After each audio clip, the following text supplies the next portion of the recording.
Welcome to the Jeff Canada Show. But if you're going to get your feelings hurt, you might need to turn this shit off. Hey guys, welcome to another episode of the Jeff Canada Show. I think that's what we're going to call it. I may be relaunching this as yet another podcast, trying to get the branding right. Right now, it's still the Jeff Canada Show. So I want to thank my sponsors real quick. Barsh Automotive. Thank you for everything you do. Barsh, good old Barsh. Those guys, Buster over there at Barsh, man, he just, God, I love that dude. He really takes care of me, and he's just a good dude. Hoffner Knives, another one of my good buddies, and y'all check out hoffnerknives.com. Brian Hoffner over there, just, man, he's just such a cool dude and always takes care of me. And Red Dirt Shirt Club.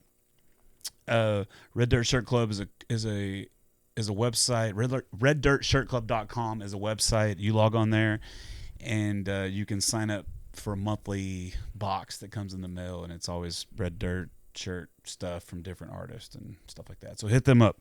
My three wonderful, fantastic sponsors. Thank you guys for what y'all do. I love y'all. Thank you. So I wanted to bring somebody in here a little bit different this week. For the last 2024 was a tough year. 2024 was one of those years that it's strange to be working as hard as I'm working and putting out the output that I'm putting out and still having trouble paying my bills. And it's one of those things that's very frustrating. And I kind of got down and I got low, and one day I met this guy, and it was like a beacon of light. It was like it was just one of those things. It's like a drug, dude. It was like somebody that just like, you know what I mean? Just exudes this like positive energy. And so I called him up about a month, about, I don't know, 2 weeks after that, 3 weeks after that. I said, I just want to have a conversation with you. And so we met up and we had a conversation, and I just was like, man, I just want to surround myself with people with more positive, that have more positive outlook on life. And I'm tired of being a grumpy cat. And so without further ado, I have my good friend, Mr. R.D. Floyd, in the studio today. Awesome, man. What's up, dog? Man, it's great being here, brother. Sorry for the long setup. I just wanted to make sure that we set you up properly. All right, man. I like being set up properly. Properly. That's right. So you're that's how we met. That's right. Yeah. Right? That's how we came to I think we cross ran into paths. each other at the table. Yeah, table medley. It was Peyton Riley. It had sold out that night. I think it was the first time I ever met you. And and she was doing the handprint thing. Handprint thing, that's right. Yeah. And then we talked briefly, man, just I don't know, man, 20 minutes or something, you know? Yeah. And then we bumped into each other again at a couple different places, man, and just kind of talked briefly, just a little bit. And then a couple weeks ago, I saw you at that event at the table as well. And we talked just briefly. Yeah, for the Love Hills Youth thing. Yeah, man, really cool. It was a great event. That was cool, man. It was a son of a gun, but it was man, that really weather, good event. dude. That weather, it was raining, and then it cleared up. Yeah. It happens. Yeah. I was there last Sunday, man, at the table, and when I left, dude, it was when I first got there, dude, it was so cloudy. And I thought, man, here we go again, you know? Yeah. But there was a little bit of blue in the sky, and I was like, come on, man. By the time I left, there wasn't a cloud, man. See, that's what I'm talking about. That's the difference between me and you. Like, you see that little bitty blue, and you have, like, you chase that hope. You chase that positivity. I see all the fucking gray. You know what I mean? Yeah. I see, oh, God, here we go again. Yeah, I'm getting better. I'm definitely getting better about it. I've definitely changed my outlook on like social media posts and that sort of stuff. Yeah, I'm not noticed near that. as divisive or not necessarily divisive, but like not complaining as much. You know what I mean? yeah. But part of that process, you know, I've always been one of these people that like takes self-inventory of myself. Yeah, me too. Always. I think that's the only way you can grow. Amen. I think if you have it all figured out, if you think you're perfect, if you're not learning lessons about yourself and about the world and about life, you're not growing as a human being. Amen. And That's I don't right. ever want to stop growing as a human being. I'm in the same boat, brother. You know, and I want to be a good person. You know Right. what I mean? And I feel like in my heart, I'm a good person. Yep. I know that internally, I'm not thinking anything negative about anyone else or attacking anyone else. It Right. just comes out as being complaining or maybe victim mentality, but it's really not that. You know, most of the times when I'm posting something, it's a direct message to others so they don't fall in the same hole. Right. No, I get that. That's really more what it is than it is me complaining about my current situation. Sure. If that makes sense at all. No, definitely, man. It's like being on a tour bus, and after 18 hours, the road's still the road. Yeah. It's you get tired of it. Yeah. Even though you love what you're doing, it wears you out, man. It wears you down. I think the hard part in that is trying to find things that center you, and that's like such a weird, such a hippie term, like center you. But man, energy is huge, man. And just trying in the business that you're in, you give it away. You give away so much energy, man, night after night after night, day after day after day. And it's like, where do you fill that back up? Like, how do you get that back in you, And so for me, I have to find things that just literally just fill me back up, or I get empty if I don't. See, I think that's my biggest problem. I think my biggest issue with where I'm at in my career and where I'm at in this industry is that I've been doing this for 18, almost 19 years, right? Yeah. And I've seen like the changes. And what used to fill me up was the conversation between me and the audience. Was me playing songs, the audience giving me feedback, whether it's applause or or whatever the after show, dude, that was amazing. Or heckling or tips or whatever it might be. Just let me know that they're engaged in what is going on. And now they're not. And it is that part of the industry has gone so far downhill. Yeah. And and so it's tough because you're right. It's like you get up there on stage and I don't have like a mail it in button. Like I don't. When I'm on stage, it's like we're going. And it's all in. Yep. And so all throttle. And I'm up there and I'm just like singing my ass off or playing my ass off or whatever. I'm just like giving the crowd everything I got, and I'm not getting anything in return. And used to, you could just find that one person, and you could lock in with that one person, and it would get contagious. But even it's just so difficult now. It's so hard. Do you think it's because you got bigger? That it's no. It's I harder, think this is everybody. I think this is an everyone thing, like a COVID response thing. You think? I don't know. I don't know if it's COVID. I don't know if it's all the social medias and everybody's a narcissist now. I don't know what it is. I have some different theories on it. I think that whenever they locked us up,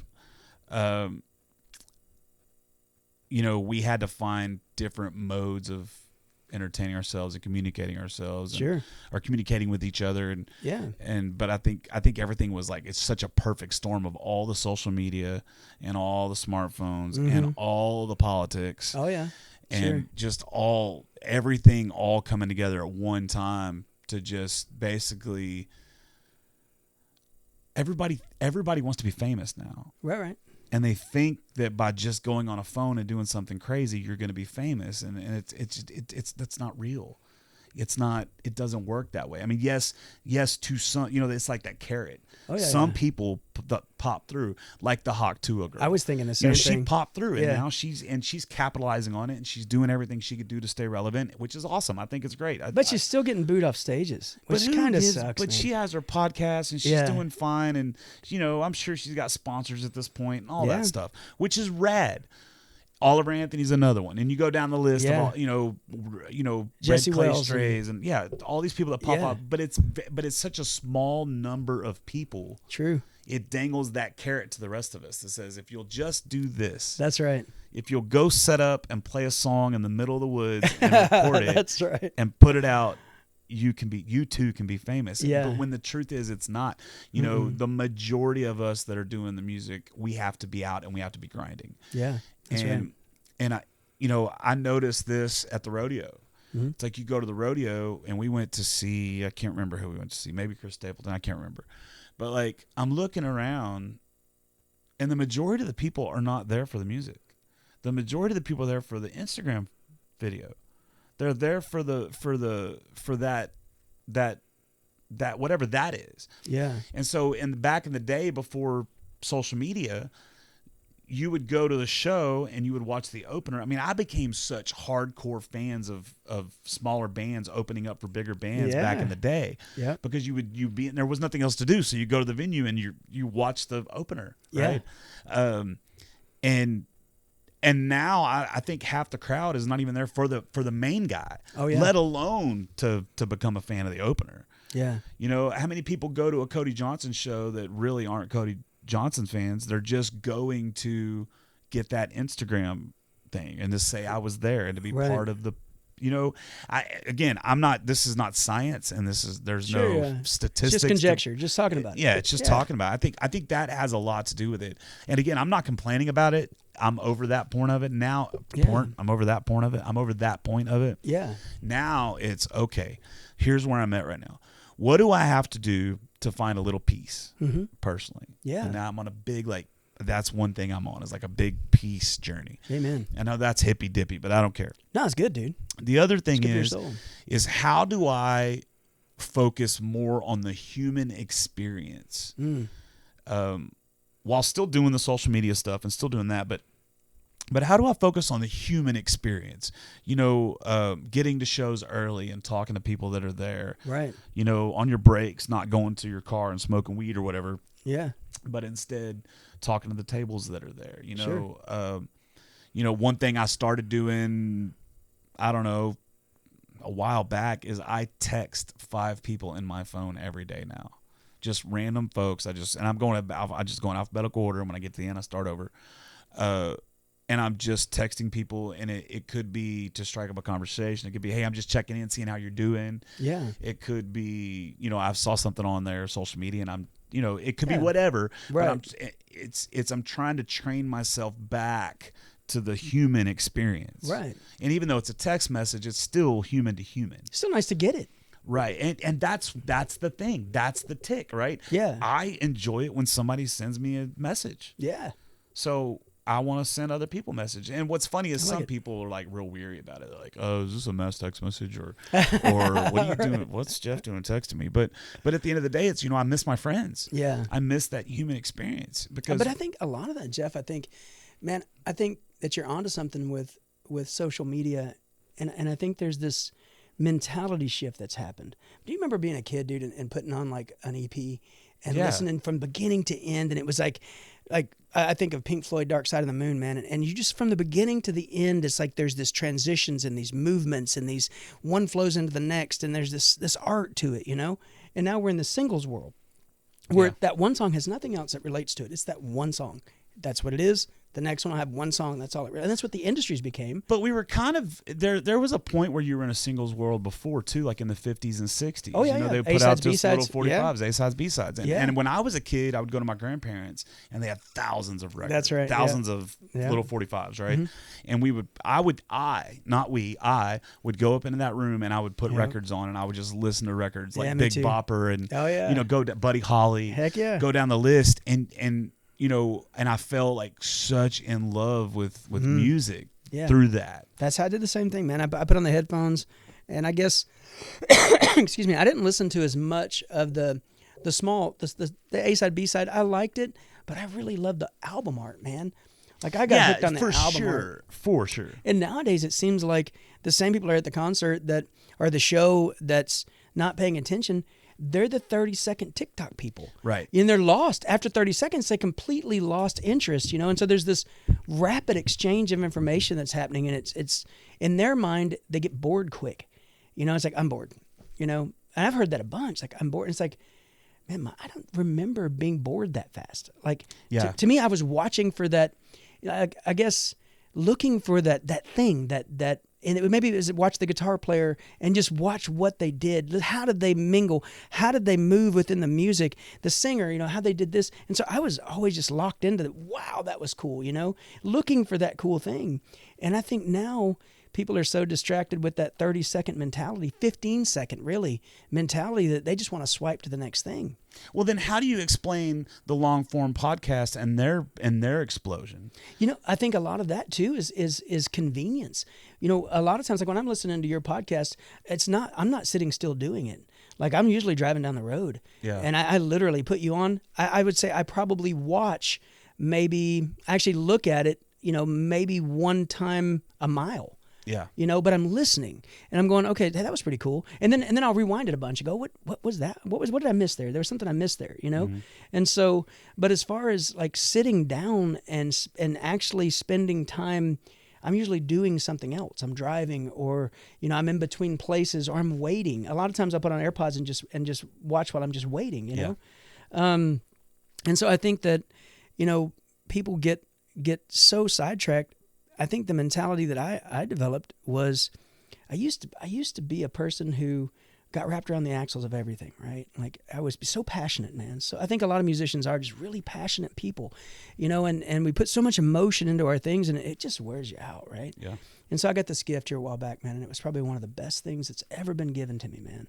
And this guy told me, he said, you know what I do every day? And I said, no, dude, I don't, because I really don't, And he said, man, I wake up and I'm looking for all of the little gifts in the world, man. He goes, I'm looking for them because I know they're there just for me. And I'm like, explain that. Like, how does that work? And he said, man, he goes, the other day, he goes, I was sitting in the park and a butterfly was flying around and it landed on my hand. And I just watched the butterfly and it hung out for a little bit. I never really watched a butterfly. And then I took it in. I just experienced it. And then it flew off and I watched it fly off and I enjoyed that moment, And so that changed my life. I started thinking, how can I do that? How can I wake up every day looking for I ain't worried about the bad. There's plenty of that. There's plenty of animosity. There's plenty of people honking their horns and shooting their fingers and all that stuff. But what can I find that's a blessing in this moment? You ever seen the book, The Power of Now? No. Oh, dude, that's another one that changed my life, man. Like, I think I spent the majority of my younger years thinking about the future, worried about the past, so much that I wasn't in the moment, And so I could be talking to somebody and be thinking about, okay, later on I got to go do this, and man, I got to run and do that, and then God, that bill is due. How am I going to pay that bill? And so that was my dialogue that was going on, and I come across this book, and I don't know if it's one of those AI sort of listening to you things or whatever, but I was telling a friend of mine, I said, man, I'm actually enjoying the now. Like, I'm enjoying this moment. I was in Arizona, right outside of Phoenix, and I was just enjoying the desert, brother. Really enjoying it. Like, I usually don't like the desert. I don't really care for it, but in that moment, I was really, really enjoying it. And I think the big shift in my life, and it's been a recent one, the last 3 or 4 years, the big shift has been the right now. And the more I stay in the right now, the less I worry about the mistakes I made, the less I worry about the past I can't change. The future became this, instead of it being this thing that I fantasized about or envisioned and how it had to be, it became like driving in the fog. Like, you pay attention when you're driving in the fog and the headlights come at you, you react, Mm. But I'm not worried about the headlights I can't see because I can't see those yet. So the ones that are coming, okay, what do I do with this one? Make sure they're in my lane. Let me move over a little bit, or they got their brights on. I got to stare at that white line, whatever. But I've learned, and I'm learning how to just look at the future as something that doesn't really exist, and the near future is what I got to really focus on, right?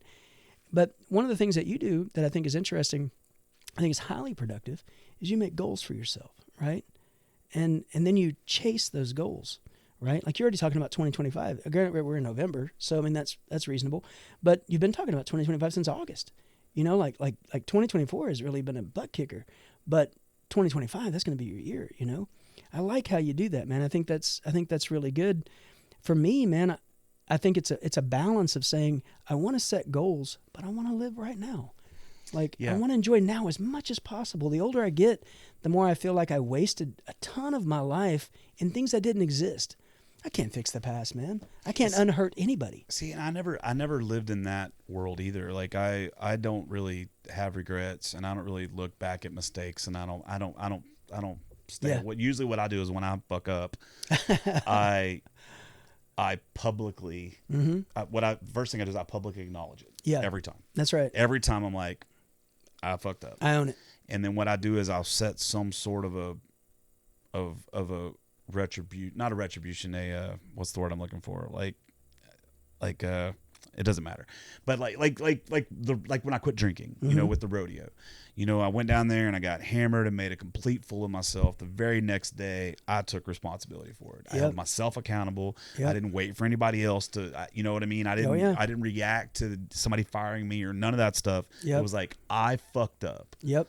And how do I not just prove to myself, but to prove to those that have supported me and have loved me and my family that that I've learned my lesson, because that's the big deal. That's the big thing, is people just don't learn lessons. Boy, that's true. And so I'm not one of those people. I learned my lesson. Me too. The only lesson I have not learned, and I cannot learn, and I don't know why, is keeping my mouth shut. That's like the one thing that every single time it's like, God, why'd I have to say that? Or why'd I have to do that? Or why did I have to, just whatever it might be. It could be something as simple as, talking to my kid's baseball coach about we may possibly go to another team. Now, in my heart, I'm doing that to prepare him that we may or may not be on this team next year. Yeah, that's right. But on the flip, I don't need to say that. Yeah, that's right. Do you know what I mean? Yeah, And so or about radio, or about any of these things that I've complained about. And it's not, people see it as complaining and they see it as victimhood. But it's not. I'm not complaining, and I'm not being a victim. What I'm trying to do is pull back the curtain. Oh, yeah. And let people see what's really going on. That's right. To possibly help someone else not have to make that same mistake. Right. Does that make sense? The way I see it, Jeff, is I don't see you as a person that's complaining. Well, a lot of people do. I know they do. No, and I've heard it. I've definitely seen it on your posts. People come back and go, "Come on, dude," you know. And so I look at it like you're being honest. Yeah, that's all I know. And sometimes, there's a vulnerability in that honesty that comes across as something other than just vulnerability. And truthfully, I see it as you're just being vulnerable. You're saying, "Hey, look, man, I'm not Superman. I got no cape on. I'm not leaping tall buildings in a single bound. I'm doing everything I can every day just to make it. And these are my frustrations." And I think if you were to talk to a lot of musicians, what you'd find out is most people go, "Yeah, me too. God, I feel the same thing." Yeah, that's why I won that Industry Professional of the Year last year, is because I've been so open. But on the flip side, I've blackballed myself in a lot of radio stations and a lot of people that are in that, a lot of booking agents and a lot, it just, for example, I remember that Sunday text message thing. I don't know if you saw that on Facebook, where I got a new phone number and I texted everybody. Remember the text, and then I text an agent my new number at 11 something That's on right. Sunday Like, morning. don't text me in the middle of the night. What's wrong with you? No, it was during the day. Oh yeah, it was 11:45 in the day. Yeah. And, don't text me on Sunday is what it was. It's not professional or something or other. I remember seeing it. Yeah, and so I posted the screenshot of that, just letting people know it wasn't. I didn't say who did it. Yeah. I was just letting people know this is the kind of shit we have to deal with. That's right. As a musician, as a professional musician, somebody does this all the time. This is the kind of stuff we have to deal with on a daily basis. That's right. Every day. Yeah. This kind of shit right here, which is insane. Yeah. This kind of stuff is what we have to deal with. And I was letting people know, like, just be careful. Right. That's it. Be careful, but know if you're going to get into this industry, this is the kind of stuff we have to deal with, right? That's right. And, and I just got, some people were like, screw that person. That's insane. But I did have a few people. Now, a lot of it's virtue signaling, which is what's going on in the politics, with the transgender and all that shit, right? Yeah. Like, it's virtue signaling. It's they have to be on the right side, the good side. Oh, that's right. The good side. That's it. So you have a radio guy come in and say, you know what I mean? I don't understand why you have to post this. This just makes you look bad, blah, blah, blah, blah. And I'm like, why does it make me look bad? Yeah. It should make the person I'm talking to look bad, because my response was not bad. Right. My response, I somebody remember said, reading it. "Okay, I'll take you off my list. I won't contact you again." Yeah. Straight up. Like, it's that simple. But some people take that as, well, she was setting her boundary and I didn't respect her boundary. And then you blasted her is how they looked at it. That's how but nobody knew who I was talking about. But no, I didn't know who you're talking about. And the crazy thing is, the only person that knew who you were talking about was the person who wrote it. Yeah. Yeah. That's it. Yeah. I didn't know who it was. I Nobody couldn't see did. it. But then it just it blew up, and that's okay.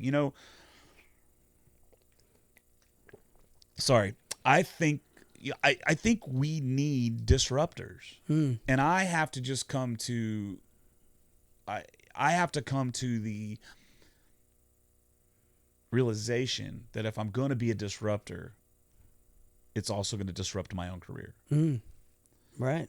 If I'm going to do that, if I'm going to pull that sword out and fight that battle, You're going to get cut by it every now and then. I'm going to get cut every now and then. That's right. So I can either keep doing what I'm doing and be the disruptor, or I can just kind of You know what I would like to see, man?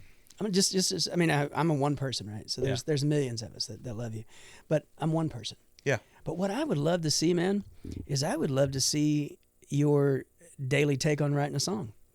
You know, I would love to see your daily take on, you know, how you approach something. Yeah. You know, and it doesn't have to be a big, long, drawn out thing, but I would love to see that, man. Just because there's parts of you that like I watched you play the song with Candace, and I forget the name of it now. I posted it on the page. It was a really good song. It was the one about the guy who would want to be famous or something, and you were basically, the song's telling him, you know, dude, like, who do you think you are, man? You know, like, you're not. Oh, that was not the one with Candace. That was High Horse. Was it High Horse? Yeah, that's one I played second. The first one was Where We Are. That's the one her and I sang together. Yeah, but she was up there with you, I guess. Yeah, I think she was. Yeah, and so that song, I thought about that, and I thought, you know, what's cool is that what would be neat, just from a songwriter perspective, right, is seeing your creation process. Yeah. You know, now that's vulnerable, man. Like, that's highly vulnerable. None of us want to share that. You know, that's like taking our pants off while we're painting. You know, I want you to see the painting. I don't want you to see me naked painting it. You know what I mean? And so that's an area that I think that would be, I would love to see that, man. Yeah, I think that might be cool. I think it'd be cool, man. Like, maybe actually set up a camera while I'm writing. Yep. And just like see the struggle and see the. That's it. This that came together, you know, and then or it doesn't. Like, but the thing is, I mean, how many songs have you written that you couldn't finish because it's like that idea is not going to work, man. You know, for me. Well, I try to always finish a song. Okay. Regardless of whether it's going to be good or not, Yeah. because I'm a firm believer in you got to get the shit out to get to the good stuff. Amen. And Yeah. so I try to always finish it. You know, the ones that get me are the songs that I write where I know it's a great idea, and I just can't get the song done. It's like, you know, I have one called Eatin' Crow. Mm-hmm. But I think I'm actually going to call it Gnawing on My Foot. Okay, Yeah. so it's all right. So the whole thing is about my stupid mouth. The whole thing is about that sort of thing. Yeah. And I couldn't get it done, so I reached out to Adam Hood. You know who Adam Hood is? I don't know. So Adam Hood's a fantastic singer, songwriter, dude, just unbelievable. We started following each other on Instagram, and I reached out to him, asking him if he would help me write this song. He was like, there's some good stuff here. I would love to. And nice. So, you know, I've been waiting on him to kind of take a shot at it. He's just so busy. He's on the road all the time, but he's one of my like songwriting heroes. And so I hope we really get to do that. But that's my biggest issue is like, you know, I have like 8 or 10 songs that I really want to say something. Right. Like I have one I'm working on right now called Alive But Not Living. And basically about, you know, I'm working my butt off. I'm, you know, all of it. It's more of like a everyman's tale, not a musician's tale. Right. Where it's like, you know, here we are, we're busting our ass every day and we can't make rent. We can't make, that's right. You know, you got to figure out if I'm going to pay this bill or feed like, what are we going to do? You know, because I think that's very, very predominant right now in society. And so I'm working on that one, and it's just, you know, I try to write songs that have a message of some sort. Right. Very rarely do I write one like High Horse where it's just like, you know, just being playful and like, who do you think you are? You know, you're nobody. But I think that's a very good idea. I think I'd love to see it, man. I might play around with something like that. Like just, it's kind of like you do the behind the curtains on the industry. Yeah. You know what I mean? I did. Yeah. Well, you have. Like yeah. I've seen. I don't really do it anymore. You know, here's the thing though, man, is that I think it's needed. I do too. And I think it's interesting. Yeah. Like, I don't see it as complaining at all, man. I just see it as, this is what's going on, man. This is how it really works. This is how I see it. And you ask people, how do you see it? Yeah. You ask that question, like this is what I'm seeing. What are you seeing? Like, yeah. How's it going for you? What's happening in your world? And so, I mean, I think some of the things that I enjoy, I see pictures of you talking to the crowd after shows and stuff, you know? Yeah. And so I think that if you know, Drew Mitchell, mm-hmm. I love Drew, man. Me too. God, what a cool guy. I got to hang out with him a lot this weekend in Fort Worth. What a good dude, man. Like one of the hardest working people I've ever met in my whole life, and just such a solid guy. I met him, I did a town lighting in Cold Spring last year, and he played the show, you know, and the look on his face was just, he came there just like his, like, and I won't get into the details on it, but like you could just tell, like, he was destroyed, you know, like there was something inside. And I meet a lot of people, dude, like mm-hmm. that have just going through the toughest stuff in their life, you know. And he went through some shit. Really heavy stuff, man. Very heavy. And so and so I see little visions, and I asked him and it's weird. They're really weird. It's almost like a little movie, and I said, can I share this with you, dude? And he said, yeah. And so I don't remember what it was, and I have no idea. But I shared it with him, man, and he got tears in his eyes, and I got tears in my eyes, and it was whatever that message was is what he needed. I don't know. It wasn't from me. Like, I just knew. It's almost like being a speaker, you're not making it, you're just projecting it, Yeah. And so, man, since then, we've been really good friends, man, and just a super cool guy. But what would be neat, man, is just to have him, he's already at a lot of your shows, man, just to have him get some video footage of you just talking to people. Because I think that's cool too. He does, man. The problem is, I love Drew. Like, I love Drew, and Yeah. if he was to call me right now and say I need you, I would Amen. Me drop too. what I got and go help him out. Yeah, me too. The thing is, because he's so busy, because he Yep. works so hard and he's so busy, he's priced himself out of being able to work with guys like me because I can't afford it. Right. I can't, because he's going on to bigger, and which Yeah. is awesome. That's why I started doing everything myself. I started editing myself. As a matter of fact, I might buy a camera from him. Right. And that's the big problem for me is it's like, okay, I have these songs. I have all of these songs. Yeah. But I can't afford to record them. Oh, yeah. Okay. I have all of these ideas of content, but I can't afford to film them. Yep. And so you just go down a list of like, it's just the monetarily, and that's where my brain's at right now is like monetary. I'm struggling so bad monetarily right now that I'm having to just spend 150 here, 100 here, 150 here, so I can release these songs acoustic, Right. to get them out. But I can't, I can't do $2,000 a song, release a song a month or a song every 6 or 8 weeks. I just can't do it because Right. this is all I do. And where prior to where we are now economically, Yeah. what I made was enough to do both. That's right. But now it's not. Now it's all my money's going just to live, to show go up just to make it. Exactly. Yeah. I'm getting these offers to play shows out of state and that sort of stuff, and I'm having to turn them down because it's like I can't go and play a show in Alabama and make $250 whenever, you know what I mean? I have to stay here, and then I have to play the show I don't want to play, making $500 or $600, but I don't really want to play it because it sucks. Mm-hmm. But I need the money. Do you know what I mean? Oh, yeah, so yeah. it's just a tough situation to be in, and but what I've realized, I can't complain my way to money. That's not going to happen. That's not it. You know what I mean? And so what I'm trying to do now is I'm just trying to. What's the breakthrough? I don't know. Yeah. Well, what I started doing is I started doing video editing, video stuff, right? Yeah. And so yesterday I shot a music video for Bubba Wesley, and cheap, low budget, me doing it, you know, learning. Sure. And so I'm going to get that knocked out. And so what I'm hoping is that I can at least start doing a couple of those a month. Yep. And start to get better at it and get some little bit better equipment, and then start. Do you do your own recording? Like, do you? No, I do that in the studio. But do you can you do that yourself? Oh, I can, but I can, but I'm not. Yeah. I'm not. I refuse to put stuff out that just is. I think that's one of the big problems with the industry. Yeah. You know, I really do. I think that people recording themselves on their laptop.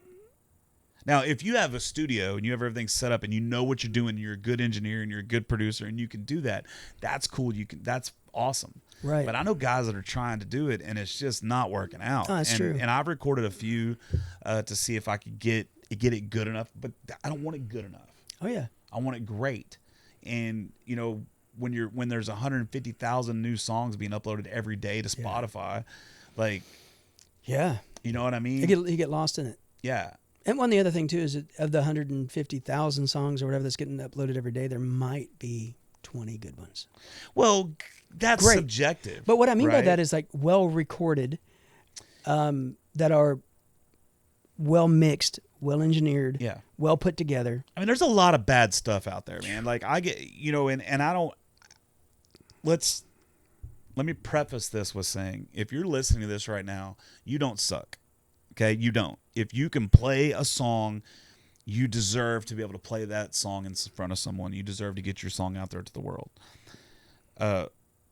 Just keep doing it, because the more you do it, the Right. better you're going to get.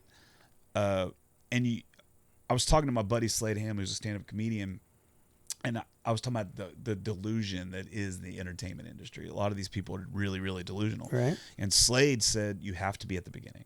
You have to be. That's right. He said, Or because you'd give up. if you're not, you won't keep doing it. Yeah, you'll quit. You'll quit.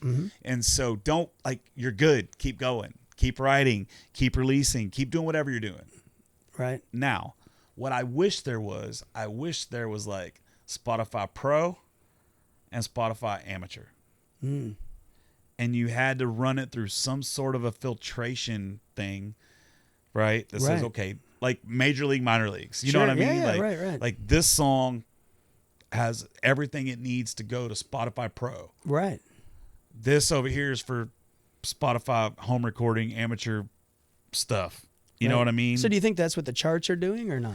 The charts are bullshit. Like let's be completely and totally real about that. Tell me that. The music charts, all of them, are horseshit. All right, explain that to me. Well, they're all bought and paid for. I mean, very few people that get a number one on those charts are earned it. Wow.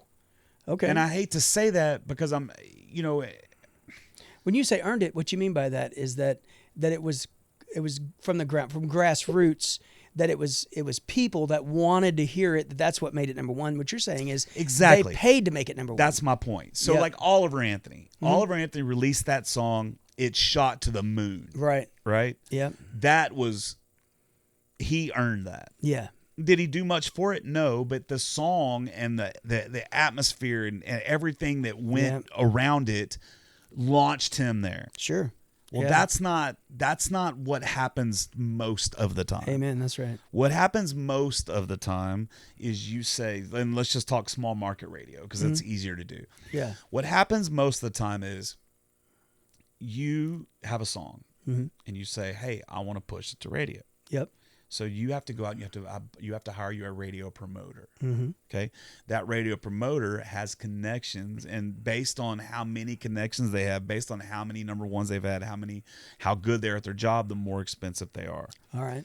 So you're going to get some entry level promoters, right, that are around 1,500, 2,000, right, and you'll go to them and you won't see nothing happen. I mean, you'll get a little bit of love, but it's not great. Right. Right. I mean, you get some radio stations pick your song up, but most it's just, you're going to get internet radio stations, which I'm not knocking. And here's the deal. I want everybody to pay attention to this. I am not knocking radio. Right. I'm not knocking the radio stations. I'm not knocking what they play. I'm not knocking that. What I'm knocking is the chart process. That's what I'm saying. The chart is horseshit. All of them. They're all horseshit. Because it's all about, it's not about how good the song is. It's about the relationship that your radio promoter has with the radio stations. That's what it all is. Now, what you can do is you can start doing it on your own, which is what I'm going to start doing. You can get those email addresses just as easy as they can get them. Right. And you can go one by one and build. And I do that. Like, I have multiple radio stations now that play my stuff. Right. I don't even go through a radio promoter. Right. Because I have those relationships built. Sure. But my problem is the cost of it. My problem is not the radio promoter themselves, it's the cost. So to get a good radio promoter, a decent radio promoter in Texas for small market radio, it's $5,000. Wow. Per song. So wow. So this is what so 2,000 to record it. 5,000 to get on the radio. Well, that's what I was going to break it down. I'm not complaining. Oh no, I'm learning, man. Yeah. So for me, I'm talking to the people watching this. I'm not complaining, and I'm not throwing anybody under the bus, and I'm not attacking anybody. Right. And so, hey, I asked this question, and it's something that, from my own perspective, I surely do just genuinely. I'm interested. I want to know. So, when you break it down, you have to write your song. Then you have to record your song. Recording your song is going to cost you $1,500 to $2,000 if you want to go to like a legit studio. Yep. Okay. Sometimes $2,500, depends on where you're at. Right. I don't think I've ever spent more than $2,000 to record a song, and I think all of my stuff is great. Right. I think it's great. It may not actually be great. I don't know. You're satisfied with it? Yeah, I'm great. Yeah, I love it. So you spend $2,000. Well, you also have to have video content to go along with that song, right? Right. So So like Drew, for example, I think, don't quote, I could be pulling this number out of my mouth. I think he charges like $300 for a 60-second reel. Wow. Okay. Okay. Yeah. That's only one reel. So if I need one reel a day for a month, Yeah. time, Wow. take 300 times whatever. Now Yeah, you it's could do a lot $9,000. of, again, you could do it a lot of yourself, and Right. you know, a lot of it is like DIY musician, and that's what I am. Right. Then but then you might want to record a music video, and a music video is going to cost you anywhere between $2,000 and $3,000, Right. maybe $4,000 if you're going to like some kind of crazy company. Right. But like Ride With Me cost me, I think, $2,000, Right. which I think is an excellent video. Right. So you're already just with that, you're already, what, 5,000 before you're. I'm not talking about the reels and such, because you can do that yourself. Sure. So you're $5,000 into your song before any marketing. Yep. So you're telling me that I'm going to go into the studio and I'm going to record a song, and it's going to cost me $2,000. I'm going to turn something into nothing for $2,000. Yeah. But you want me to pay you $5,000 so you can send 25 emails, because that's really what it turns out, because they're basically once a week they're sending emails to the radio station saying, can you play Jeff Canada's song? And they do it, and it's usually 20 to 25 weeks. Right. And it's relationships they have set up. Right. And so based on their relationships, determine whether or not they have success. Exactly. Yeah. And so usually what these radio promoters do, they'll get one artist, okay, and they'll work them until they get to where they're where they need to go, and then that artist is satisfied with them, so that artist keeps going back to them, and so next thing you know, you got an artist that gets 7, 8, 9, 10 consecutive number ones in Texas. Right. Okay. Then what they do is then they might get a second artist, maybe a third artist, whatever, but the problem is their 5th, 6th, 7th, 8th, 9th, 10th, 11th, 12th artist down the list get screwed. Yeah. Yeah, that's what happens. It happens every day, all the time. But they're still paying that. They're still paying that $5,000. Yeah, and you pay the $5,000 no matter what. Like, it doesn't matter. There's no guarantee that you're going to get anything out of that. Yeah, there's no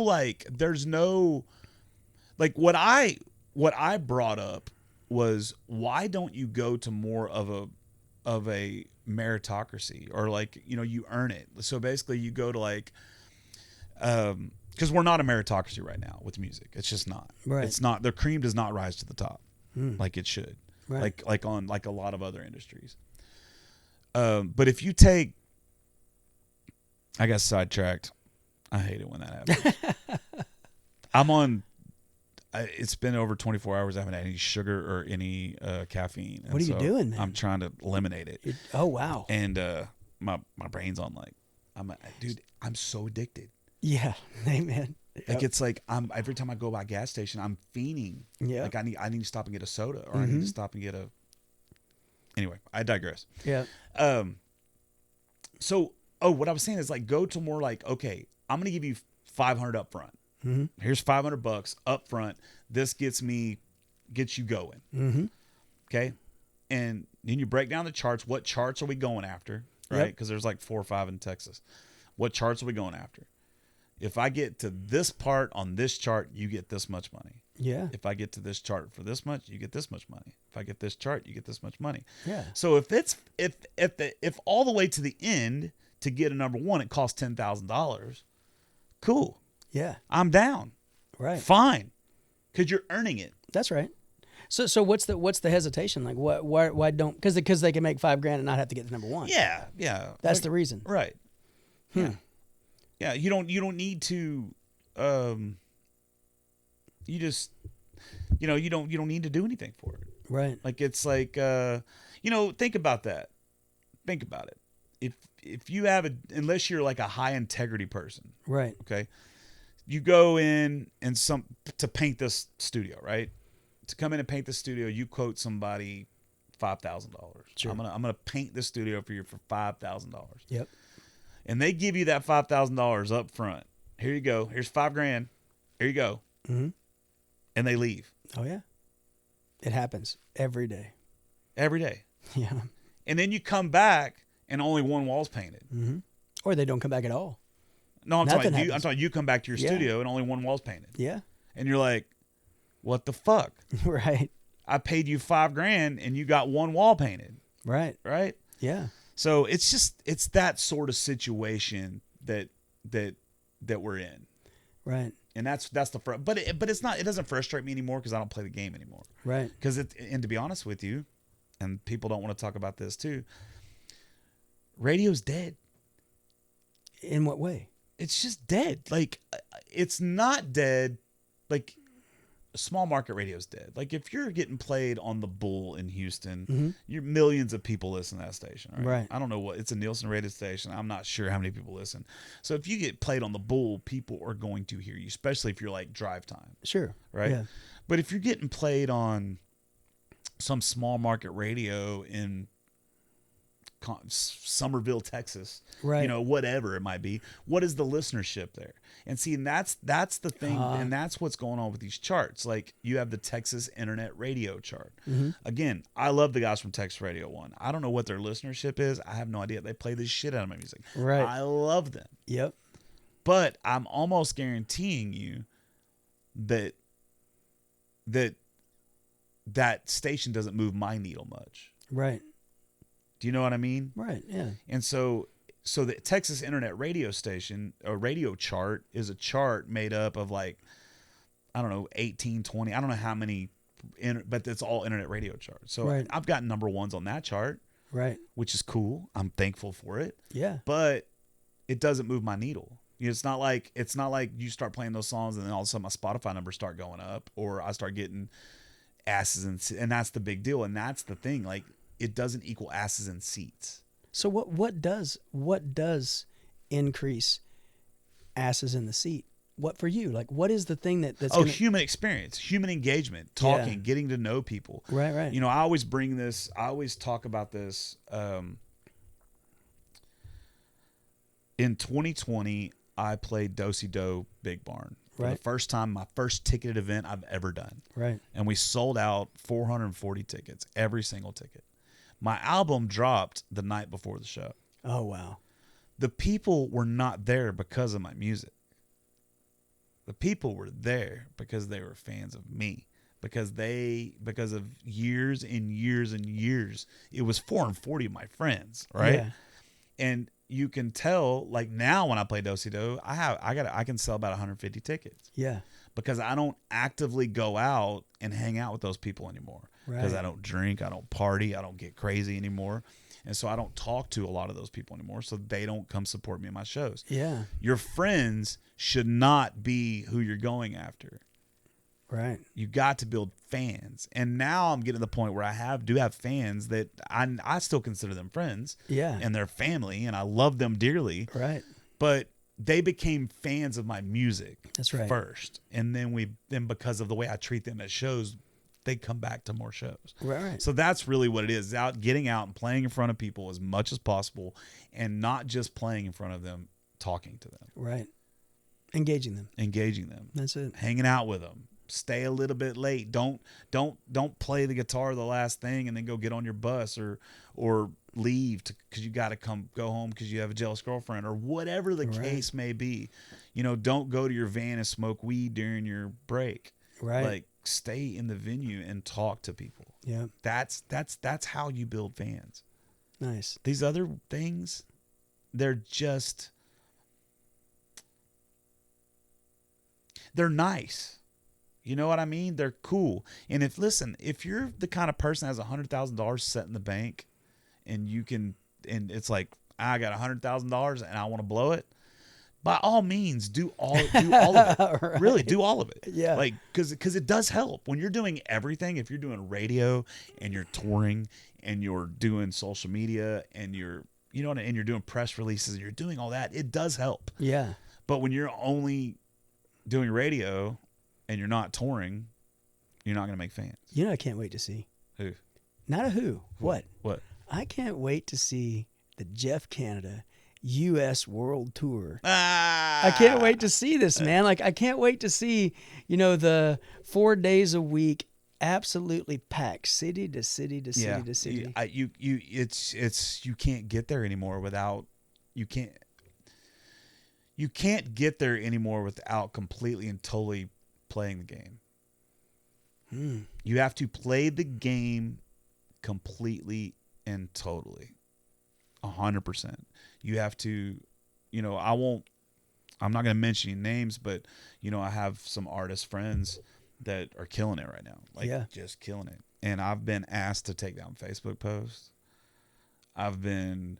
Wait. You've been asked to take down Facebook. Explain that. What does that mean? So, like, their management has reached out to me and said, hey, can you take this picture down because, I don't know, they want to be disassociated with me? Or, hey, can you take this video down because it makes so-and-so look bad? Hey, that's playing the game. So they're, and I'm not knocking them. I'm not. I they're love controlling their their brand. success, controlling their brand, Yeah. which is what you have to do. But you have to completely play the game. And I'm just not willing I'm not willing to sell my soul. I'm not willing to sacrifice who I am to play that game. Right. I'm just not. I can't. Yeah, I've tried. Trust me. I fucking tried. All right. It sounds like a lot of moving parts, man. Well, what happened to me is 6, 7, 8 months ago, I had someone who I love dearly, who I trust a lot, came to me and she told me some things about my reputation, and she told me some things, and I took it to heart and I started changing things. Here's the problem with that, dude. I am an open book, right, with everyone. What you see is what you get.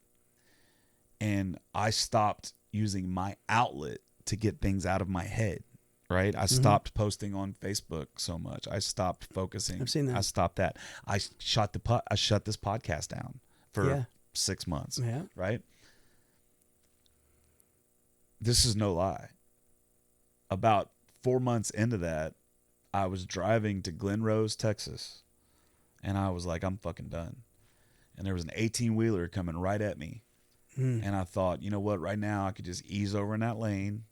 No one would ever know that I'm taking my own life.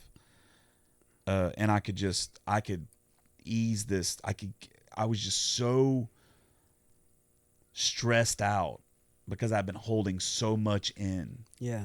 You know what I mean? Yep. And it got to the point where I was like, I just couldn't deal with it anymore. I couldn't handle it anymore. Right. And so I started what kept you from swerving that lane? I don't know. In that moment. I'm not sure. I think I just thought that's kind of the easy way out. Mm-hmm.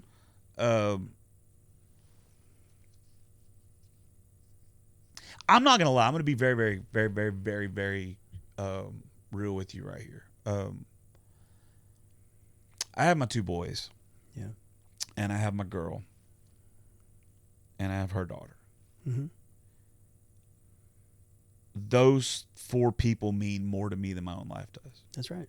If I did not have those 4 people, I would not. I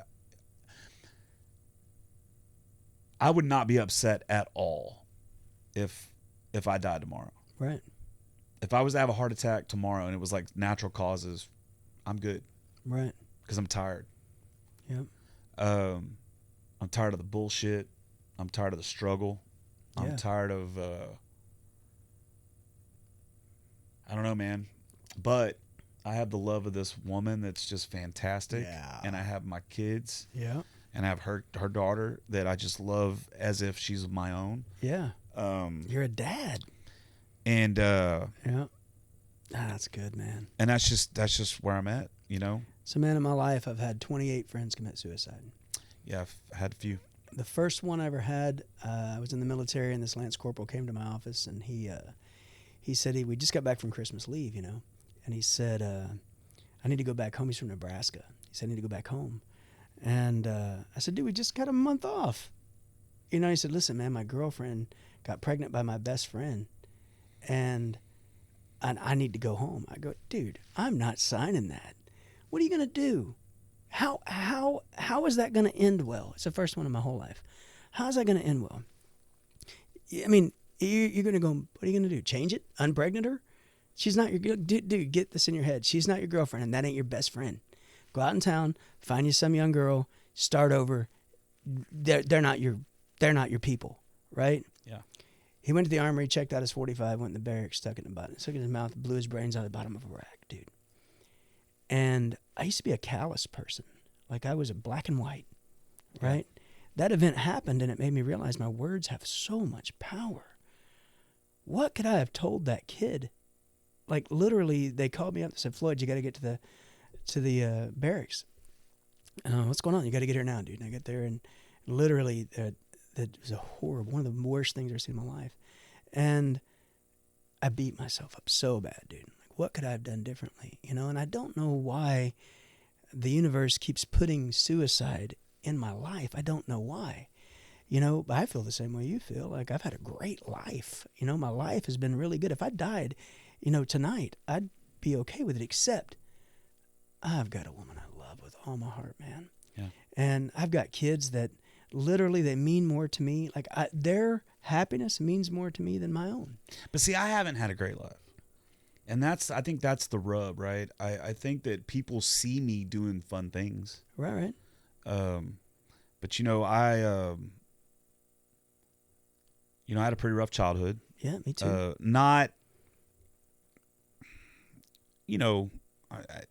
We grew up pretty poor, and there was some things that happened that shouldn't have happened, and those sort of things. But had a rough childhood, and then I was raised a certain way to believe certain things, and a lot of hate, a lot of anger, and a lot of just hate, like racism and hate. Sure, I grew up with bikers, man. Yeah. Yeah.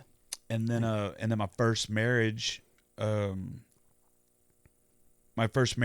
was rough. I mean, it was extremely toxic, and I was in love with her, and Gavin, I got Gavin from that one, and so we were married for like 2.5 years, something like that.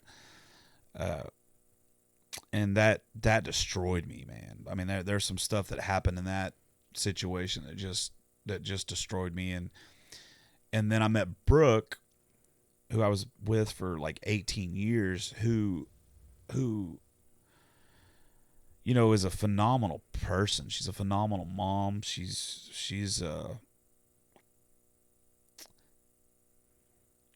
But I don't think I ever really felt loved. And I don't think I ever loved. I think that's another thing. I'm not going to put it on her.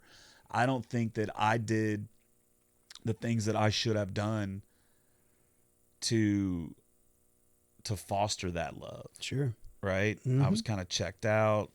She's a very like even keel person who never really gets upset, never really gets happy. It's just like she's just like here all the time, and so it was like you never really knew where you stood, what the good times were, what the bad times were, because everything was just kind of like right here.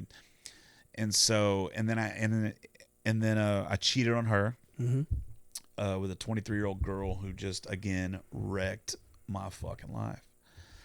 And I did a lot of alcohol and a lot of drugs to kind of cope with that. And then I met Candace, and it's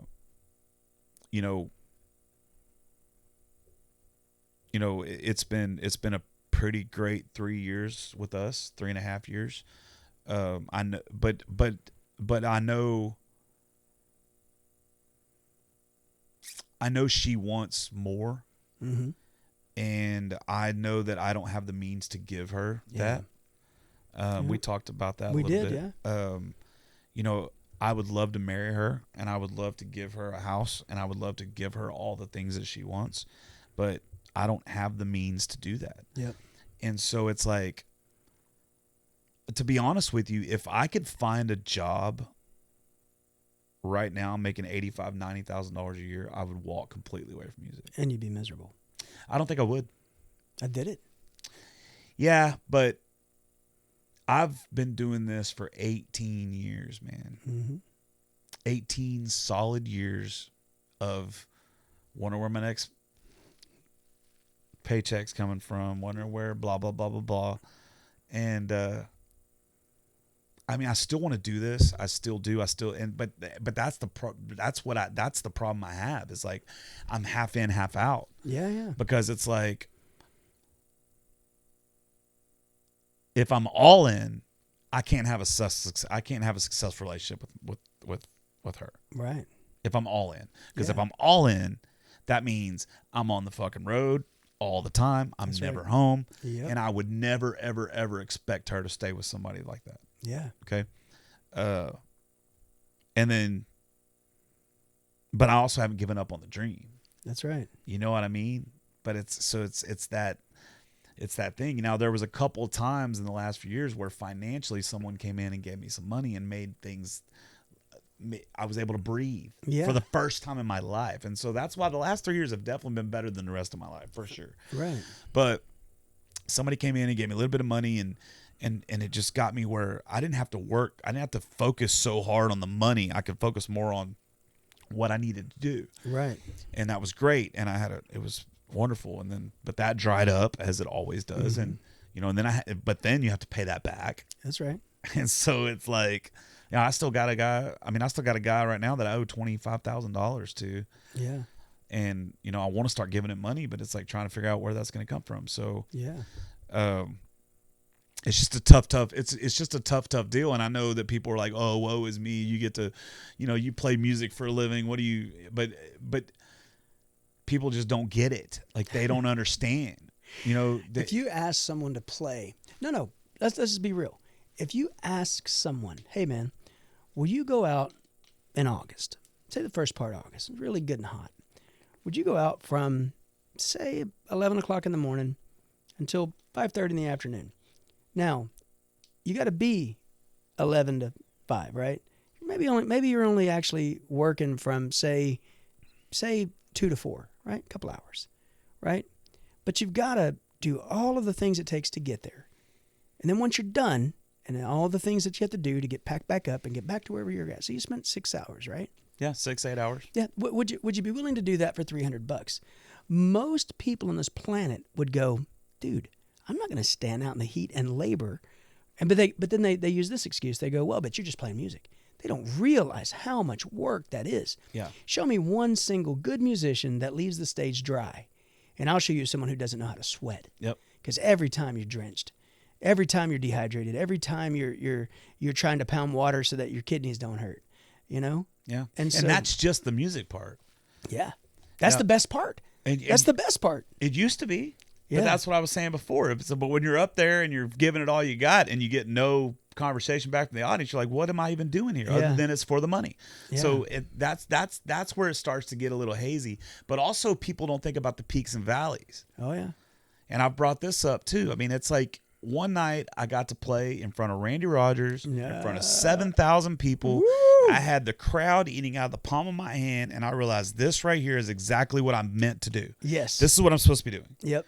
The next day, I played a show for 5 fucking people, sitting at a bar, and all 5 people were watching the fucking Astros game, clapping in the middle of my songs about the TV, and not even paying attention to me at all.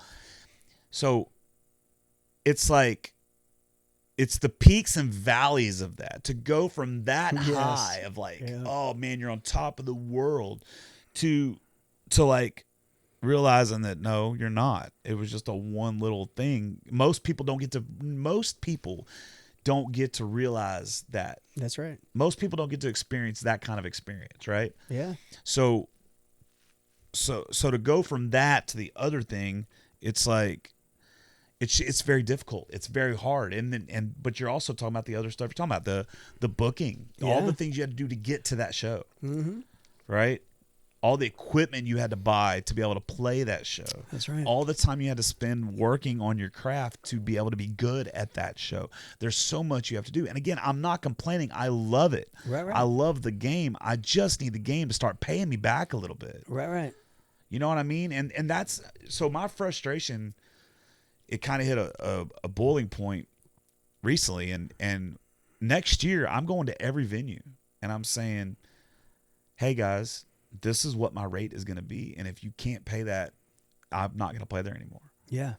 I've already cut out 4-hour shows. And this is why. For the last 5 years, I have given this thing 100% of me, of all of my money, all of my time, my blood, sweat, tears. I've missed baseball games. I've missed, I've been doing it for 19, but for the last 5, I've really, really been pushing. Yeah. Do you think it's fair for somebody that I've gotten 50-something songs released? I've gotten music videos out. I've won awards. I've presented awards. I've, played in multiple states. Why in the hell am I going to go play a 3-hour show on the same stage as Susie Q over here that's not doing any of that shit? Yeah. None of it. They wake up at 1 or 2 o'clock in the afternoon. They go, they play their show, they come home, and they're done. And they're not writing, they're not putting out music, they're not doing anything. They're just playing songs. Yeah. But yet I'm making the same amount of money as those people. Right. How fair is that? I don't know, man. But then again, there's not much in the music business that is fair, and that's okay. It's okay. Man, I really think that my dad used to say this, and it never made sense to me as a kid. My dad was a really wise guy, but he spoke in just cryptic, man. Just a really cryptic dude. I couldn't understand what the hell he was talking about half the time, And as a kid, he told me, he said, he says, it's always the thickest at the edge of the woods. And I'm like, that makes no sense, man. It's always thickest at the edge of the woods, man. Like, what the hell does that mean? Like, what are you trying to tell me? It's always darkest for the dawn. Yeah. Well, so my dad, he was one of those people, you couldn't question him, he'd say it and you'd have to try to figure it out, because he had a short fuse. And so the other day, man, it's been a couple months ago, everything runs together, but I was trying to get into a piece of the property, and it was so thick where the pasture met the field, where the field met the woods. I couldn't get through there. I had to find a spot to get through. And it's because the sun hits there and everything wants to grow toward that spot. So it's real thick there, And so from the other side of that, though, it's just woods. It's open. You can walk through it. But right when you try to get that breakthrough moment, it's so thick that you got to find a way through that's not through the briars, man. And it hit me that that's what he was talking about. He was trying to tell me that if you just can find a way through without going through the stickers, man. If you can find a way to get through there, there's a way. And on the other side of that is your breakthrough, right? It's dark in the woods, man. That's where your sun shines at. And so I think you're on the right path, man. I think you start looking for, it kind of bummed me out, man, when you said that you haven't had a good life. And I thought about that. And as you were talking, I was listening to what you were saying. And man, I think that I disagree with you, man. Yeah, I'm not saying that I haven't. I think you've had a great life.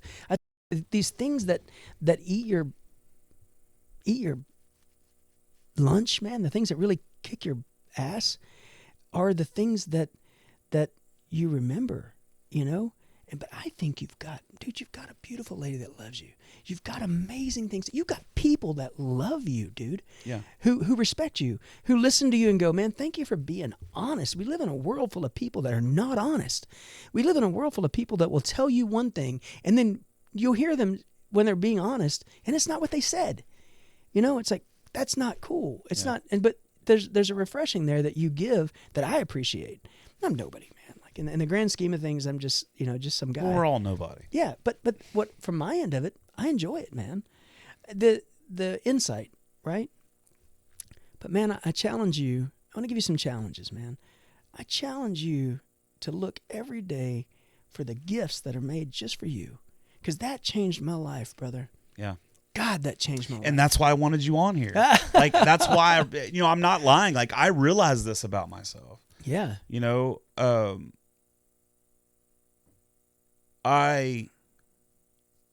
First of all, no one has it easy. Oh, yeah. It's hard. That's right. Being alive on this planet. Amen. It's hard. That's right. I mean, it's hard to raise a family. It's hard to wake up and get to work on time. Yeah, it's hard. Yeah, and it is. So I'm not saying that I'm special. What I'm saying is that really, I just haven't had the greatest life. Now, I haven't had the worst life either. I'm not saying that. Right. I know there's people that have it way worse than I am. I've just up until the last 3.5 years since I've been with Candace, I have not felt, I've kind of felt like a piece of shit. I've kind of felt like I've let everybody down. I kind of felt like like my mouth gets me in too much fucking trouble. Being single and doing things that I should not have been doing. You know what I mean? Right. Just down the list of just, bad, not really bad things happening, because it hasn't been bad. It hasn't been bad. Right. But dude, I don't have, like my brothers, right? Like, I love my brothers. And when my mom died, me and my little brother, we got a lot closer, but it's still not, I don't have that brotherhood thing that, we don't go fishing and we don't go on trips and we don't do any of that shit. And my dad, it's like, again, I love him, but I don't like being around him. And I'm the exact opposite of him. I'm not like him. That's why I think because of him is the reason I'm so blunt and honest. How is he? Not blunt and honest. All right. He's just not. And I don't want to talk any shit about my dad. No, again, man. I No, love him, God, and no. I love him, but it's like, But these are the things that made you who you are. right, yeah. Yeah. And so it's just a tough deal, man. It's like, life is just tough. Life is hard. And then when you get into an industry that's one of the hardest industries you can do, Yeah. you know what I mean? Like I worked for the oil field, or I worked in oil and gas, not in the oil field, but I worked in oil and gas from 1997 when I graduated till about 2006. So 9-10 years. And I had decent jobs, and my problem is I'm like Mr. Efficient and Mr. Fix It. Mm-hmm. And so when I'm in a company, I want to make it as efficient as possible. And those big companies, that you can't. That's right. It's like working for the fucking government. That's right. Nothing's efficient. Yeah. And so I got in trouble a lot. And so I finally just got fed up and walked out. And it's like, Yeah. I'm out of here. Yeah. It's just that kind of thing. It's not like I've had it's not like I've been, molested, or it's not like I've been, wrongfully accused, or it's not like I've been homeless or any of that shit. You know what I mean? Yeah. I mean, there was a couple times I got pretty close. But I have gotten to do a lot of cool things. Yeah. And I think that's the thing people see. People see me going to the Grand Canyon, and people see me, but that's because I always try to find things to do when I'm out doing what I do. That's right. I don't like to just go to get on the road, head to the town, play the show. I like to okay, What's around here? What's around here? That's right. Yeah. Yeah, I like that. So, man, you ever heard of a guy named Stephen Furtick? You ever heard that name? Mm-mm. So, man, Stephen Furtick is this pastor for a huge church, dude. Like, huge, big elevation church, huge church, $1 billion church, right? Huge, big old thing, right? And he's probably one of the most blunt, honest people you ever meet, right? And so he's talking about, he's driving to church one day, and this person cuts him off, and so he gets all mad and swerves around him and slams on the brakes, and he's mad, right? And then he whips in the parking lot, and they pulled him behind him. It's somebody going to his church, and he just cut him off, And so the guys, but I was listening to this thing that he does the other day, and I'm not overly religious at all. I just like the dude, And so I'm listening to him, and he's saying that his life is hard. I'm like, dude, you've written #1 songs. You're a singer, a songwriter. You got your own studio. You have a church that's global. Like, how can your life be bad? Like, I'm sorry, brother, but I've never seen anybody crying on a jet ski unless they wrecked, Never seen it, Yeah. I mean, so, and I thought about it, and I was like, man, he was talking about just the different, how his life is tough. And I was thinking, how is your life tough, man? And so he said that, his 3:00 in the morning, he thinks he knows what he's going to say Sunday morning. He thinks he knows what he's going to tell all these people around the world that are tuning into him. And then he panics because what if that's not the message? What if he's supposed to say something else? And he freaked out and lost about an hour's sleep and was all frazzled. And when he got up to give the message, it wasn't anything at all that he had planned. But it still stressed him out, He was completely stressed out. Yeah. And so what that reminded me of, man, is that we never know what the hell we're going to do. Like, we have it in our head, this is what I think I'm going to do. Yeah. But you know what? Every time we manage to get through it and we manage to excel, we manage to do really better than I think most people would in a given situation. Like, if someone caught you on a bad day and they said, hey, man, would you open this show for me? And you're having a bad day. You could go up on stage and you could play for 45 minutes to an hour longer if you wanted to. You could do that, and no one would ever know that you're having a bad day. Right. You would rock it out. Yeah, for sure. Yeah. 100%. You would rock that show out. And so. Oh, it happens a lot. Yeah, man. I mean, not necessarily a bad day, but like, like when my mom died. Hearing my mom died, and I still have to make money. Yeah. I could not make money. Right. I don't have paid grieving time or whatever you get. Like, I have to make money, and so like 2 days after my mom died or 3 days after my mom died, I'm back on that stage, and yeah, that has never been a problem with me. That's right. Like, when I'm on stage, that's it. But every now and then something will happen where I'll think about it. Mm-hmm. But for the most part, I'm so into what I'm doing that I'm just doing it. You know what I mean? And then I start to have fun, and it's stage time is my happy place. No doubt about it. You know, but the entertainment industry just in itself, I mean, you just got to think, like, you can say that we're a bunch of sissies, that's said, or you can say that, like, why would Chris Cornell kill himself, or why would Chester Bennington kill himself? Like, why would all these people? Well, why is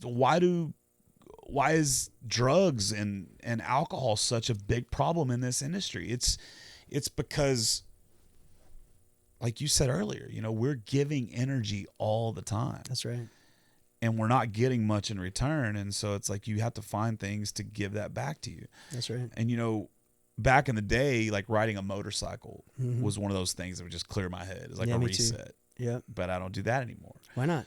I don't have one because I can't afford it. Yeah. Another thing is poker. Like, playing poker used to do that. I'd get sit down at a poker table, start having fun, blah, blah, blah, blah. Next thing you know, I might lose just $1,000, but like, it's like, it was good for my head, Yeah, that's right. But I don't do that anymore either. I don't. So what are you doing now to recenter yourself? What are you doing now to reignite yourself, man? Man, that's the rub, right? It's trying to find things to.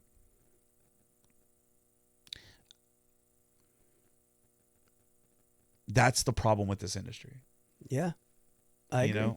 I can see it's that. like I don't. Again, this is not complaining. Yeah. But like, when I wake up in the morning, I spend about hour and a half on the social medias, right? And then I'll get out of bed and I'll take a shower or whatever, brush my teeth, get all that stuff done, and then I'm right back on the emails. I'm on the, and then I'm writing, trying to think of content ideas, and and then I'll do a little bit of writing. So I have to do all of these things just to play that 1 3-hour show. Right. I have to spend 8, 9, 10 hours of work just to play one 90-minute set. And then I have Brody, who plays baseball, so I have to take him back and forth to baseball practice. How old's Brody? He's 14. Oh, all right. Then I have Candace, which, we do a lot of stuff. So there's just not, there's no time. There's no time or finances to do something that is going to do that. Every now and then, like, I had a couple friends with New Braunfels back in March, did a bunch of mushrooms, and that was very, very helpful. Oh yeah. So Definitely. those kind of things, but again, it's taking it's whenever those trips that you take, you're spending money. Oh yeah, that's right. So it's like, I need to make money, not spend money. So you got to find ways to do that doesn't cost you anything, either emotionally or financially, or time. Yeah, that's what I mean. Yeah, like time is money. That's right. Yeah. So what are some of the things that you can do that are gonna refill you, that aren't a financial drain, aren't an emotional drain, or a time killer? Like what are some things you can? So that's the quest, man. Is like, I feel like you spend a lot of your energy, but you're not paying yourself back. 100%. And that sucks, dude. Yeah, 100%. And and I notice it, like, Candace brings up sometimes that I get frustrated with her, Mm-hmm. or I like snap. I'm also I want to get this very, very clear. I'm a passionate person. Yeah, you got to be a musician. You Extremely got to be fucking passionate. Yep. So if we're talking about politics, I'm passionate. If we're talking about sports, I'm passionate. If we're talking Right. about music, I'm passionate. I'm a Right. passionate person. Right. And I also have 9,000 trillion things going on in this brain at one time. Yep. So if something happens, like, it's not always that I'm frustrated. It could just be that I have a lot going on, and I maybe seem that way, or Yeah. I'm just passionate about it. Sure. I'm not mad at you. We're not fighting. I have a different view of mad. Like, why are you raising your voice? Like, trust me, if I'm mad at you, you're gonna know I'm mad at you. Yeah. Right. There's not, Yeah. because I'm just not gonna. I'm gonna walk away, and we're not gonna talk anymore. That's what's gonna happen. So, But like, Sarah and I were talking about that, and she said, I don't remember how we got on it, but it was something along the lines of, she was telling me some things about me, right? And I have a really open relationship with my girlfriend, like, and I don't mean like with other people. Yeah. I mean just like between us, like we're just very Candace and I too. great communication, but it's sometimes she's real blunt. She's extremely blunt, right? And she said, you're at first she told me, she said, you show me things that you don't show anybody else, and I was like, that's real, man. Like that's for real. Like I definitely share things with you I don't share with anybody else, right? 100%. But she said some other really cool things, like later in that conversation, that I thought were just really positive, supportive things that I think I needed to hear, And so I think, like, how I view you, man, like, I don't know if this matters or not. I think you got a really good heart, dude. I watched you with Peyton Riley. Dude, you love helping people, man. I do. You love seeing their success. And you say, look, man, I've hit my head on this, and I don't want you to hit your head on this. Like, man, I have backed into this wall. I don't want you to back into this wall. Yep. And so I see you as this person who has taken these bumps and these things that have happened, and you're really trying to help people. Like, look, this is what happens, man. Like, you got to be careful of this. You got to watch out for this. And I think that's wonderful, dude. The stuff with and I've heard it said negativity. It's the negative. That Jeff Canada sucks, right? And it's funny, right? But it ain't true. No, it ain't true. No, I know I don't suck. Yeah, but the thing is that you developed a negative persona, right? But you're not a bad person, man. Yeah. And so I think that if you really look at the small little positive things in your life, really small, just the really good positive things that are happening, man, I think you'll see you've got a lot better. I think you've had a really good life. And I mean, nothing's perfect, dude. Right. No. I get it. Yeah. But I think from that perspective, if you can change that perspective, you know, to say what's good. And that's one of the reasons why I wanted you on here, is because I want to start surrounding myself with people that are more positive and more upbeat, and that will kind of hold me more accountable to that. Yeah. You know what I mean? I do. And because I need those same people, man. Like, I think we all need those people in our lives. And the ones that drain you, the ones that take advantage of your passion in a negative way, dude, those people they're vampires, man. Yeah, and that was like that's like the one thing that I have finally realized, right? I have finally realized that no matter what industry you're in, no matter what you are, there's snakes out there, there's vampires out there. Yep. There's people that are gonna stab you in the back while telling you they love you. Yeah. Like it doesn't matter. You could be in any industry. That is not exclusive to the music biz. That's right. And also the one thing that I've really realized or finally sunk in was don't even give the people that give a negative comment attention. Yeah, that's right. Don't like it, don't hate it, don't say anything about it. Yep. Instead, look at the comment above it and look at the comment below it. That's right. And if they're not negative, if they're not shitting on you, that's right. That's your people. like those people, talk to those people, but don't ever even give the other ones You ain't got time. a thing. Yep. You ain't You got know- time or energy for it, man. Yeah. You don't. That's true. Right. And that's just kind of where I am, that there's a guy who owns an internet radio station that came at me on Facebook one day. And I think it might have been that post about that Sunday thing. And he came at me and he just like just whatever. And I tried to have a conversation with him about it. And it was just like, He wasn't having it. and I was like, well, you don't have to follow me. You can, and he's like, oh, I don't unfollow anybody. I don't unfollow people, blah, blah, blah, blah. And then like 2 days later, he unfollowed me on everything. But,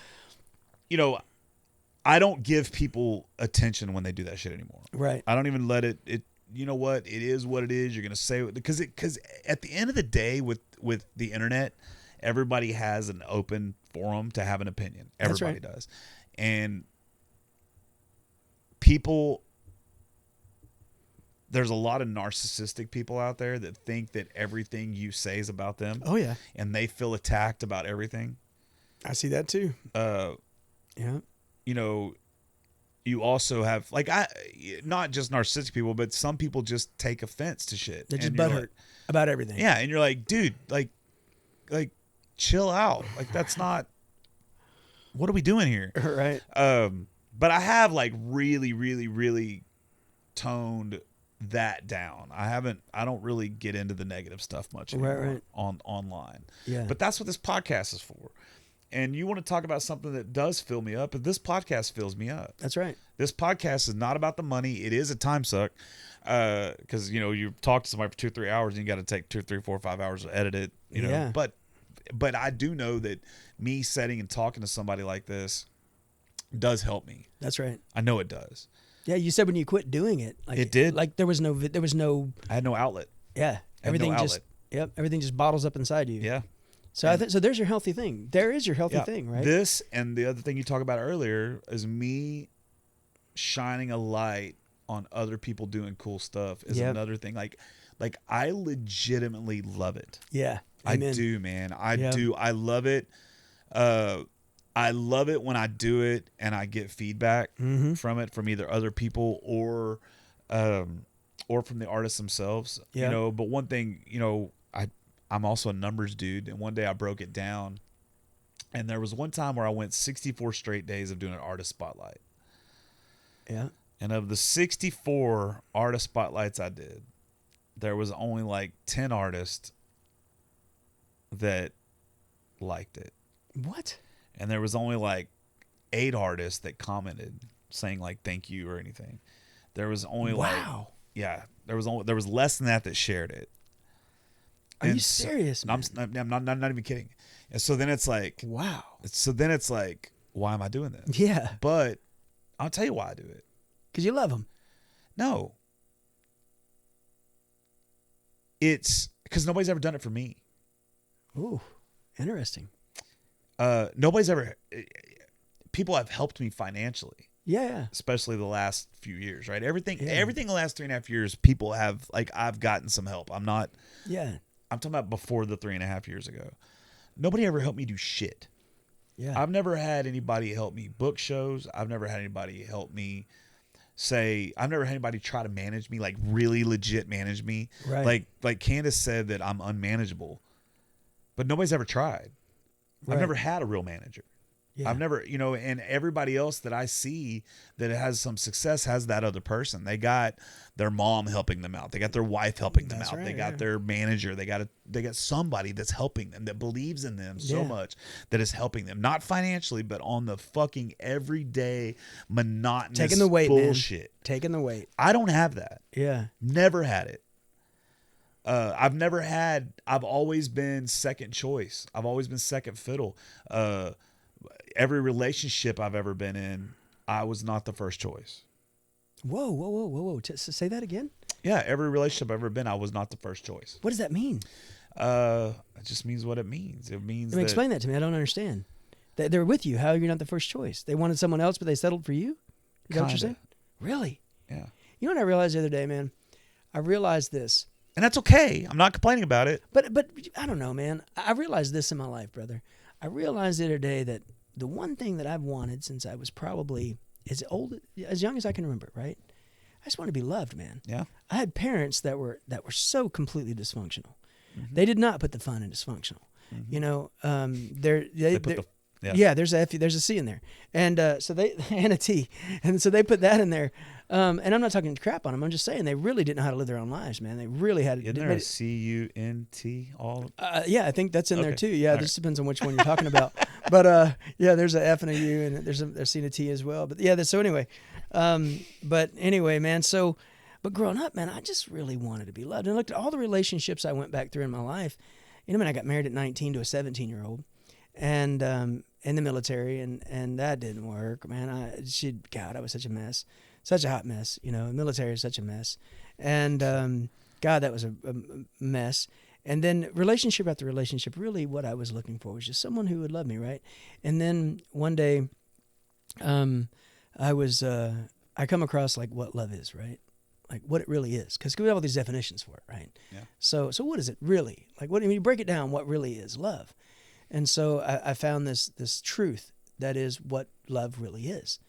And it changed my entire life, man. What I realized was that not only had I not loved another person, I didn't ever love myself, dude. Mm-hmm. I'm not patient. I'm not kind. I'm not long-suffering. I keep records of wrong. I beat myself up. I'm egotistical. I'm arrogant. I insist that I'm right. All these things that are not love, right? And yet I did those with other people, and I did not treat other people with love because I didn't have love for myself, man. I wasn't patient with myself.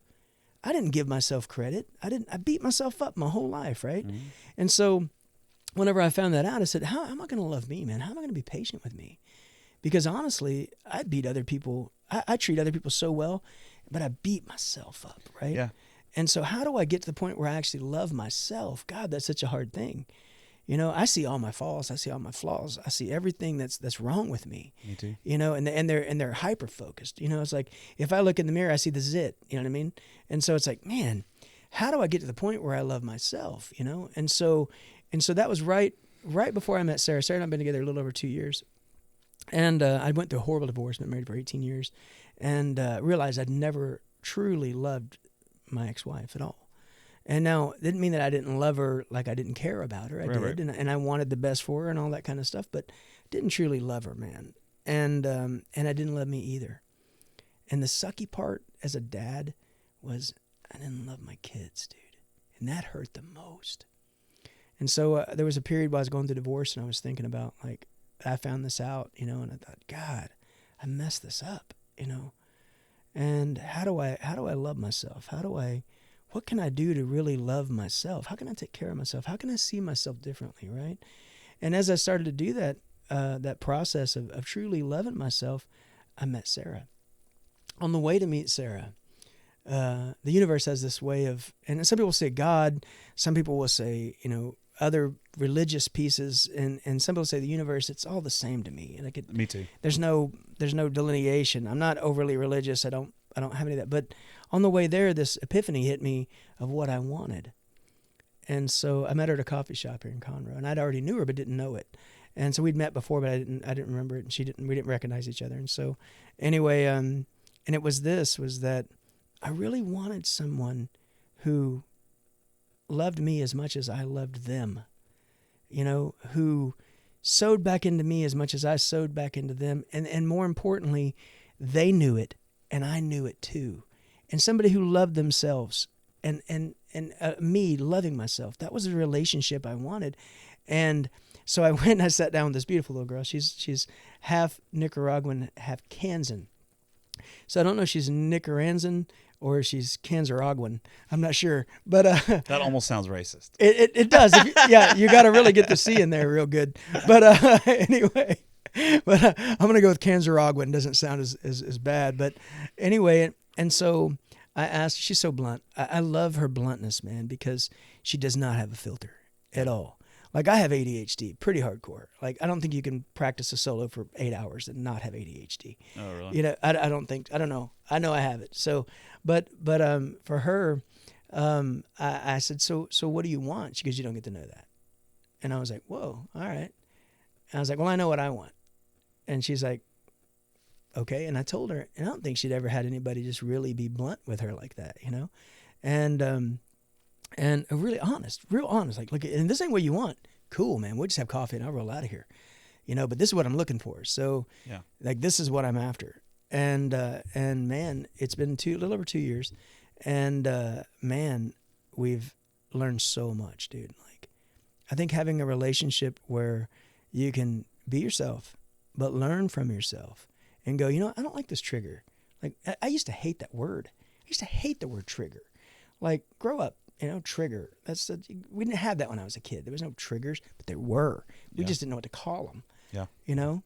And so I've learned, man, all the crap from childhood, all the crap from the military, all the crap from just growing up, all the crap from just trying to survive life, man. Untying those knots has been the most beautiful thing in my life, man. Truthfully, the most satisfying thing going, where's that come from? Where does this feeling come from? And I try to identify that, you know? That's been the most liberating thing I think in my life is going, I've had this since I was 5. I felt this since I started playing guitar at 6. I started singing. I wrote my first song at 4, you know? So, I mean, I'm like, my whole life, this is like what I've done, right? I lost a finger in 2009 and I almost lost a hand and I was never going to play guitar again. And it took me years to learn how to play again. Damn. And it was the index finger on the left hand, really hard one to lose, you know, no bar chords, you know, all triads, really a mess. And so, dude, I think my journey has been trying to love myself, dude, and finding ways that I can do that that's healthy. You know, like drugs, alcohol. I tried all that, partying, everything you can think of, sex, everything you can think of. You know, and it never. At the end of the day, I still look in the mirror and go, I don't like this dude. Yeah. You know, and I would say that, you know, I'm 51 now, and it was, you know, my late 40s, let's say 46, 47, I really started looking at who I am as a person. And then I started really being honest with myself. I got a great heart, man. I really do love people. Yeah, me too. And I think that's the good stuff. So I remind myself, like, what are the good things, dude? When I see Peyton Riley, you know, she runs up and gives me a hug, and I'm so excited for her, man. She's 16 years old, and she's going and she's doing this, and she's got the energy for it, and this industry hasn't chewed up her and spit her out, you know, and granted, she's got some tears, you know, definitely got some tears in there, but when I see her, dude, big old smiles, happy girl, man. And yep, I love that girl. Me too, man. I love her so much. She's just, when I see her, I'm just like glad. I'll go watch her. You know, go. She's playing somewhere. I just go watch her play. Yeah, she's one of those people, like you, that just kind of like, I don't know, exudes this light. Yeah. You know, and it's funny because like a lot of what you're saying, like really hits home to me. Yeah. And a lot of it I'm guilty of even now. Right. But a lot of it I'm not, and so I've been able to. I'll be 46 in January. And when's your birthday? What day in January? 17th. All right, man. That's a good day. Yeah. That's like Martin Luther King weekend. Yeah. Yeah. I got some stories about that. But like there's still a lot that I have to fix. Mm-hmm. You know what I mean? And I don't want to say fix because I'm not broken. Right. But there's a lot of stuff I want to get better. Untangle. Yeah, man. I think that's a very, very good thing. But I've got to do it in a way that I'm still me. Yeah. You know what I mean? And that's kind of where the rub is. You know, the Jeff. So I was just recently hanging out with my buddy Scott Brown. Yeah, man. He came into town and we hung out quite a bit. We had some pretty intense. I used to go to his conversations. open mics, man. Yeah, dude, such a good dude. He man. played at Tuts. Yeah, him and Cody Johnson and all those dudes. So, man, I used to play really hard before I lost my finger. 2003, 4, 5, 6, 7, 8, 9, and so 9's when I lost my finger. And so, Scott Brown, he's just a good dude, man. I remember seeing Cody Johnson. Yeah. And he was just a kid, dude. Yep. I remember the first time I ever heard him sing, he was nervous and his hands were shaking. And I said, "You got a great voice, dude." Yep. So what did he tell you? You saw him. What did he tell you? So he goes, "Dude, you got to drop the Jeff Canada Sucks thing." Yeah. That's And I said, "Yeah, but it's good marketing." He goes, "Yeah, it's good marketing." He's like, people remember it and it's funny, ha ha ha ha. But he's like, you don't need, like, why do the negative? Like, why not do Jeff Canada's rad as fuck, or Jeff Canada's awesome, or Jeff Canada, like, whatever, like something more positive. And so I haven't really been promoting the Jeff Canada Sucks thing as much. Yeah. And I'm probably gonna move away from that for that reason. Yeah. But on the flip side, that's also who I am. Like, when you say that, what do you mean by like, that's who you I'm are? just a self-deprecating person, not necessarily meaning it, Mm-hmm. knowing that it's not true. Right. You know what I mean? Like, I don't think I suck. I know I don't suck. Right. Yeah. Like, I actually, it's the opposite. I Right. don't ever really brag on myself because I don't like that either. I don't like cocky people. Yeah, me neither. But I'm kind of a fucking badass. Right. Yeah. You know what I mean? Like, I've seen you, brother. I have like agree. an above average voice. I wouldn't say it's great. I don't You got have a good voice, man. It's good. It's above average. It's better than. I don't know. I like it. It's good. Yeah, I like it too. Yeah. Didn't always like it, but I do. You know, I'm not that great on guitar, but I'm above average. I'm not that great of a songwriter, but I'm above average. You know, and I know that I don't suck. And let me tell you something. When I'm on that stage, there's not many people out there that are going to outperform me. Right. I can guarantee you that. Yep. I've been doing this a long time, and I know what I'm doing. And I've never ever got a bad review at a show. I've never ever not made. You know what I mean? Like, we've always went in and kicked ass. That's right. Like, I you know what know. I would love to see, man? Here's another thing I'd love to see, dude. All right, here we go. I'd love to see this, man. What's your favorite thing about Jeff Canada? What's your favorite thing? Not you. I mean, well, you too. I would love to see you talk about your favorite things about you, but I would love to see your fans talk about what's your favorite thing about Jeff Canada. What's your favorite thing about him? Yeah, because to that's a good me, one. dude, that's the stuff that it's like, it's funny. The Jeff Canada Sucks things, the Screw Buckies thing. It's all funny. It's funny. It's humorous. It's witty. It's good. But man, what's your favorite thing about Jeff Canada? What makes you come to a Jeff Canada show? Why you find the people that are fans, that diehard fan? What makes you keep coming? Yeah. Why do you keep coming? You know, why do you keep coming to see me play? And why do you keep coming to see Jeff Canada play? Because those are the things that are real, brother. Yeah. And so I think what Scott's trying to tell you is latch on to the real. Yeah. You know, because the other stuff's funny and it's self-deprecating and it's lighthearted, but it ain't real. I just get really uncomfortable with compliments. Yeah. I get really uncomfortable with compliments, and I get really uncomfortable. I don't get uncomfortable with real. I don't. I just get uncomfortable with compliments. How often do you tell yourself good things about you? Never. All right, there's your starting point. Yeah.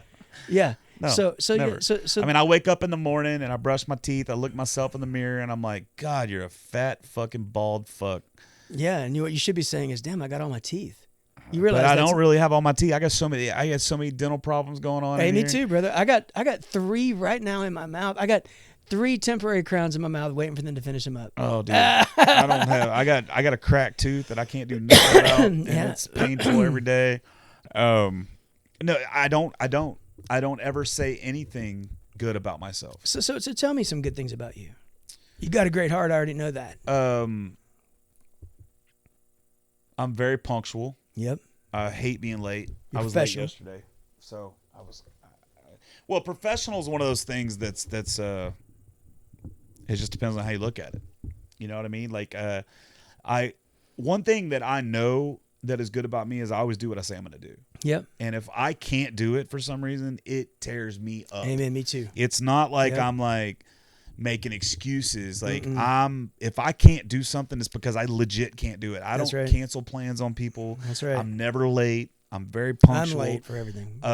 I'm a very, very good communicator, Yep. whether it be in a professional sense or in a relationship. Yeah. Candace and I are we she's not used to communicating like we communicate. You Right, know? yeah. And so she compliments me quite often on that. Right. I think I've finally found my voice. I Right. think I'm writing good songs. I think that the songs that I put out are good. Yep. I think there's actually maybe even some great ones. Right. I think I have good instincts when it comes to the business and when it comes to doing certain things. Yep. I think I have a good ear. Yep. I don't know, man. Like, I definitely are some definitely good things about me. I don't focus on them that much, and that's probably part of the problem. I'm sure. But I think that's the root of the uncomfortable with compliments thing is because you're not really even comfortable with giving yourself those compliments. I'm not at all. And so I think that, and look, I have no frame of reference. For This which is a full blown therapy session, son, Dude. for the world to see. I'm telling you this, man. I know that I have struggled so much in my life, man. I know that. I ain't got it all figured out by any means, dude. But I can tell you the things that used to trip me up, those are the things that used to trip me up, man. Yeah. I think you got a great light, dude. I think you have a really, really bright light. Thank you. And I think that whenever you shine that light, everybody sees it, dude. And I think that sometimes, you're not loving yourself, dude. Yeah. No, I'm 100% agree with you. Yeah. I think that's a big, big, big part of it. Yeah. And I think whenever you really start loving you, and I mean giving yourself some peace, giving yourself some, and I'll share later with you. I'll text you what I found, what I came across. It was so good to me, man. Like, and I find some things just come to me from different places, and I can tell you where it came from. But it makes me sound really, really religious, but I'm not. It just came to me. It was in the book of Corinthians, dude. It's 1 Corinthians, and I had a hard time reading the Bible because I got ADHD, dude. Yeah, I'm reading it right now. Yeah, and so pick up 1 Corinthians chapter 13, verse 4 through 7, and what I did was I had to put in there, RD is patient, RD is kind, RD is long suffering, RD keeps no record of evil or no record of wrong. RD doesn't insist on his own way. And then I had to ask myself, are these things true? I'm not patient, man. I'm not always kind. And these are things the revelations that came in my life at about 46, man. The revelations that came in my life. And I went, why? Why am I not patient? Why am I not kind to people? And I would say overall, I was a pretty kind person. Right. But I got frustrated. And I think I showed my frustration, and without even trying to figure out why I was frustrated or even trying to communicate why I was frustrated, not even really knowing a lot of times why I'm frustrated. But I had an oil field business that, I had technicians that worked for me, and I was constantly running and always doing and all these different things. And I just get frustrated, brother. Yeah. And so, and my frustration came out as anger, but I would say the same. I said the same words you said was, when I'm mad, like right now I'm frustrated, or right now I'm passionate. And I think we share a lot of those same feelings. And it wasn't until I started giving myself a little bit of grace and going, who am I really, dude?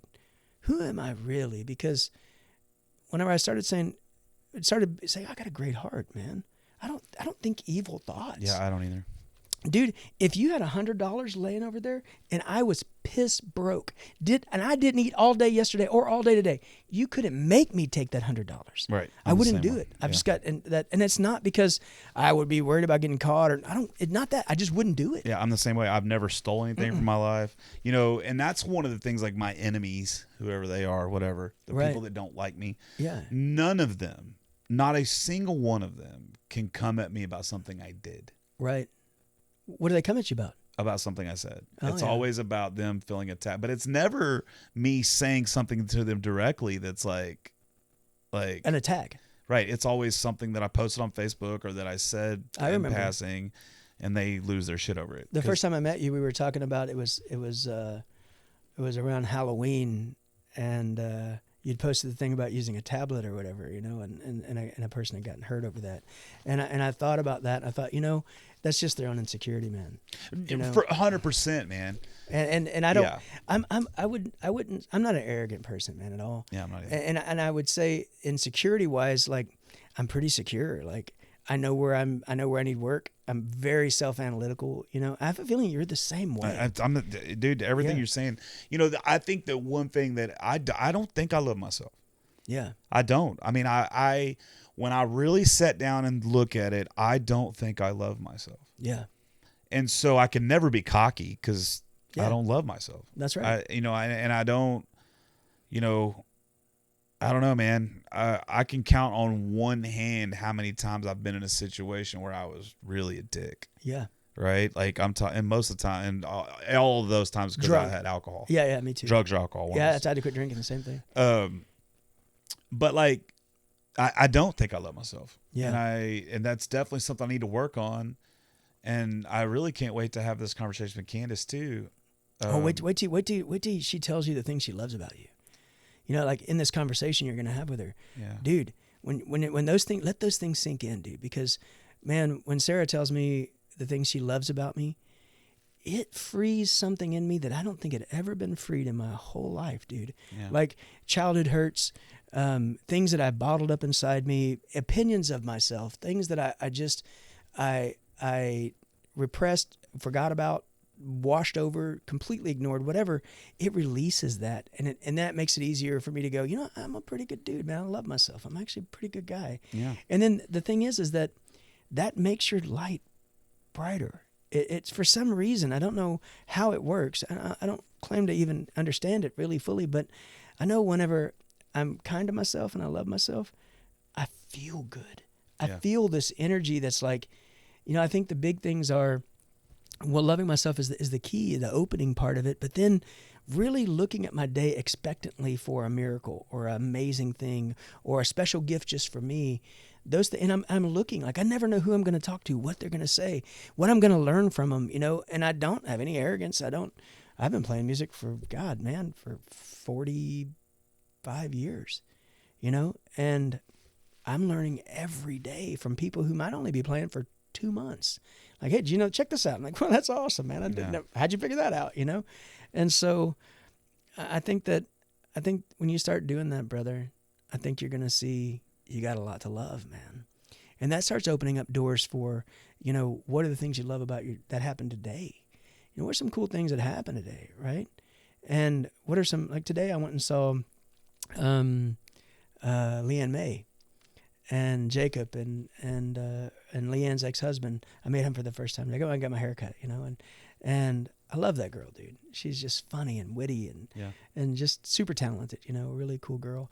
And as I'm sitting there talking, she's cutting her ex-husband's hair with her new, I say new, I mean, they've been together for a while. Her new boyfriend is there and they're getting along. And it's like, I've never experienced that. I can't imagine being in the same room with my ex-wife. Yeah, that is one really cool thing about when I'd left my wife. This is for the 23-year-old or for another reason? Well, that was already going on. Okay. But I didn't leave her for the 23-year-old. Okay. Basically what happened is in 2018, my mom got sick. Yeah. And then she passed away like very quick. It was like 18, 19 days. Oh.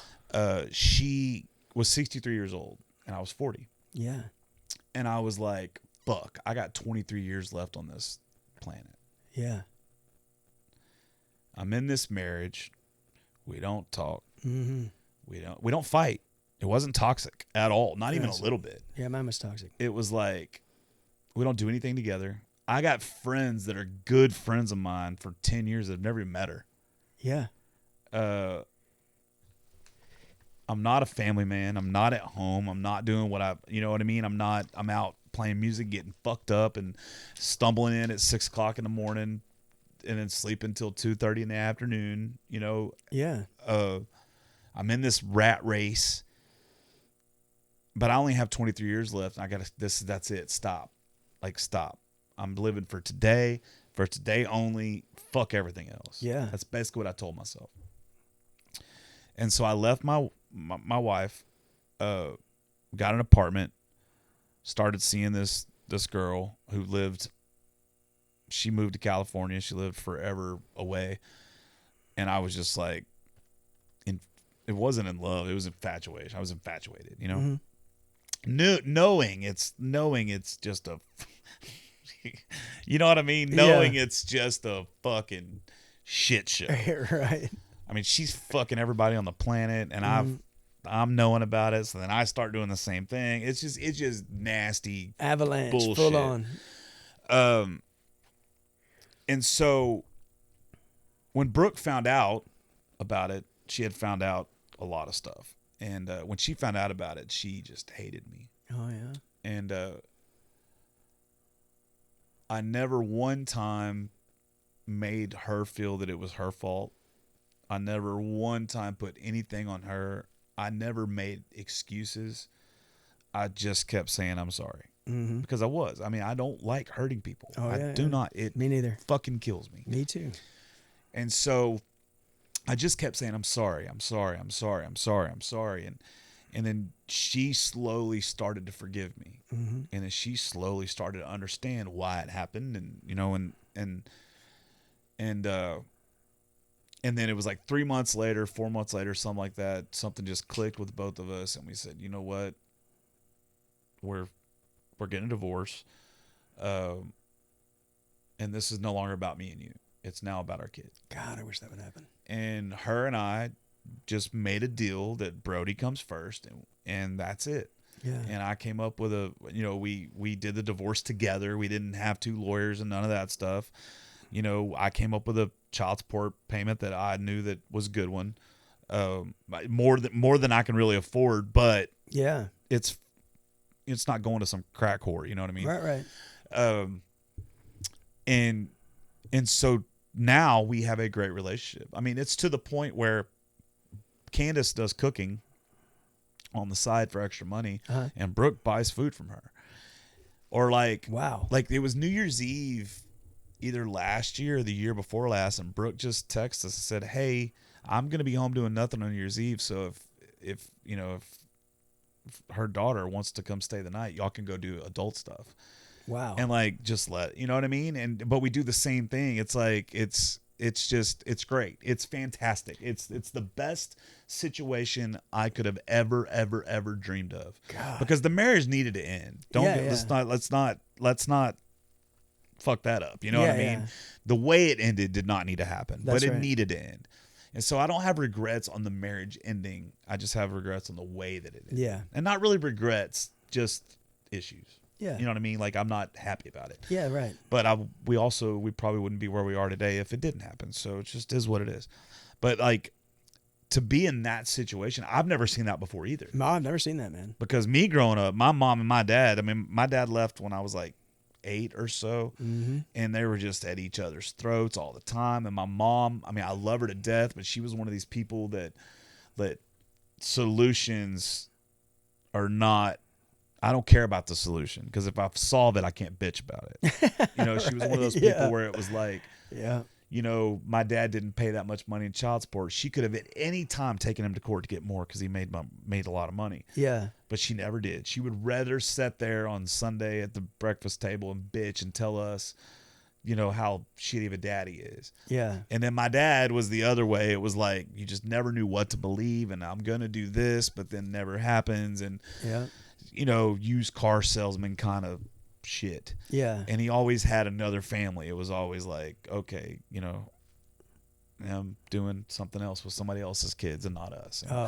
And I never really resented him for that. Yeah. Like, it was just like, hey, he's outliving his life. He's doing his thing. Let him do his thing. Yeah. But I also know that it caused a lot of later stuff with me and how I am. And that's why I don't, you know, sometimes Candace hates it, but it's like, that's why it's just like, I have an issue. We need to talk about it. Yeah, that's right. Like, we got it. There's an issue. We're going to talk about it, because I don't want, because if you sweep it under the rug, it's sooner or later you're going to trip over it. And I don't want to trip over shit that's under the rug. Yeah, I'm a similar person.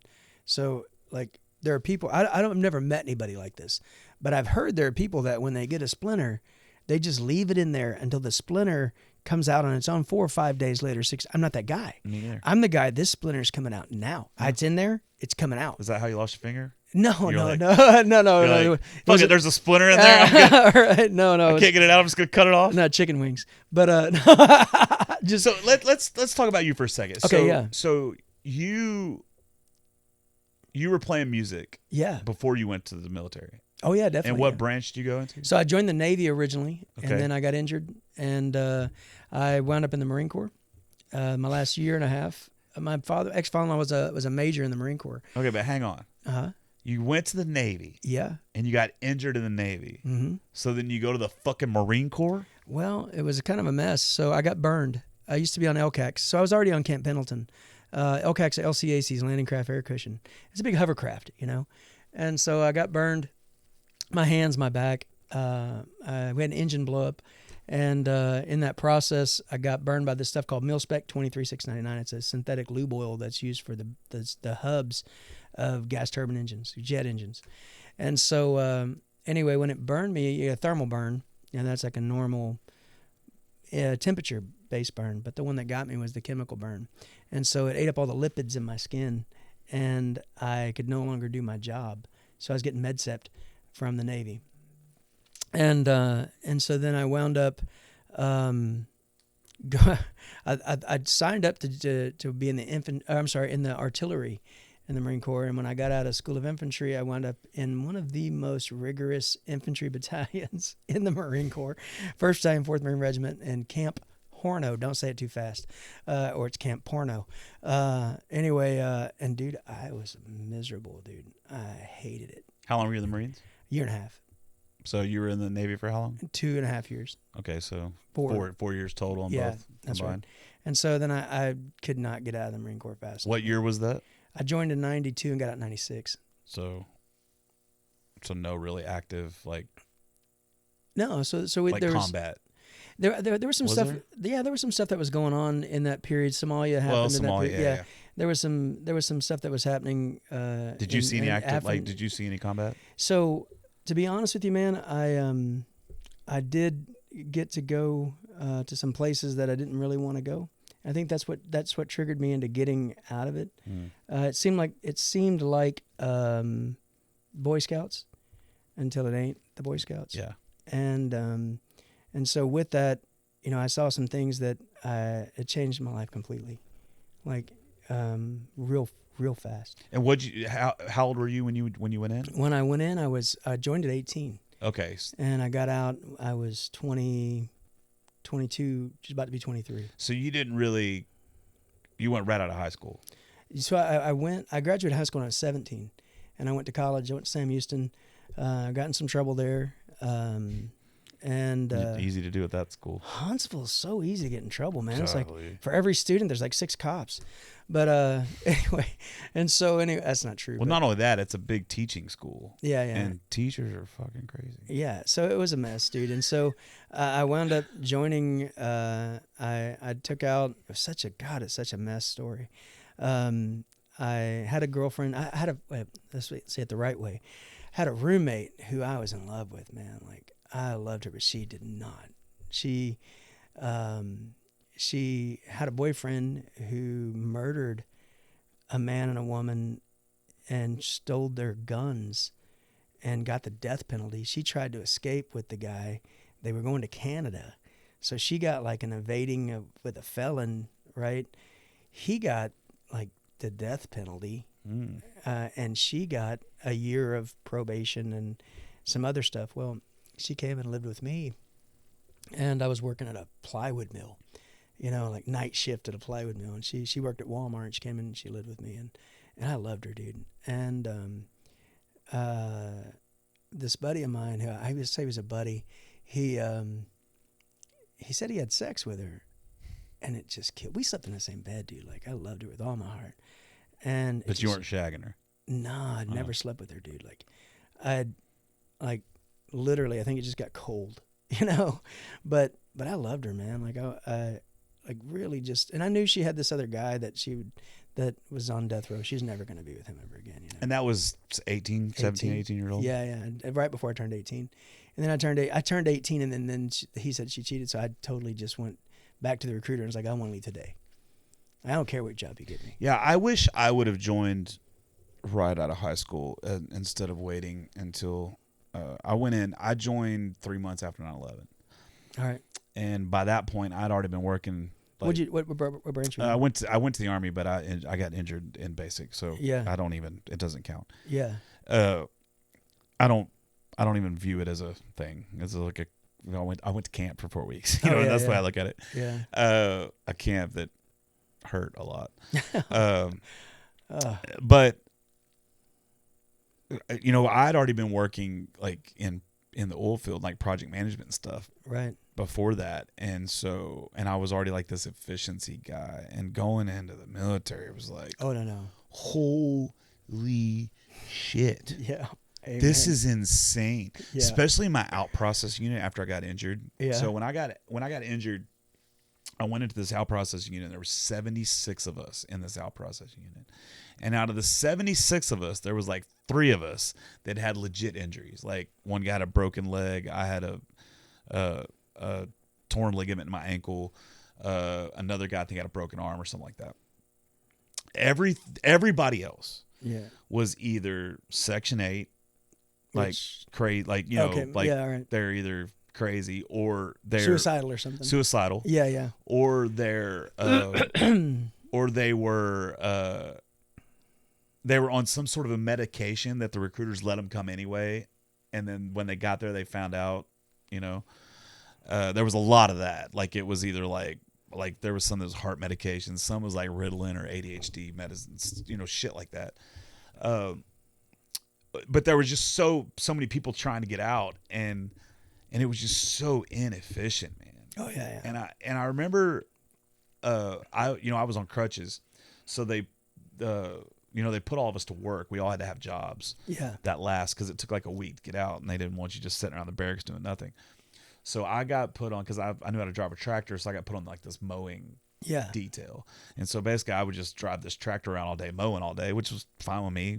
I felt like I was home, but there was like I don't remember what rank he was that was in charge of this, but it was above sergeant. Mm-hmm. I think it might have been even a non-commissioned officer. I can't remember. Yeah. But he was just like, I could just tell he hated his fucking life. Oh yeah. And I'm like, it amazes me that you got to that rank and you're just over here fucking watching a bunch of dipshits mow the lawn. Like that's just but that's the military. Yeah. Like that is the military. So there's an old saying that it goes, chapstick and it's all chapstick. When they tell me, it's all chapstick and butts. In the first half of your enlistment, you're putting chapstick on and kissing blindly. In the second half of your enlistment, you're picking which butts to kiss.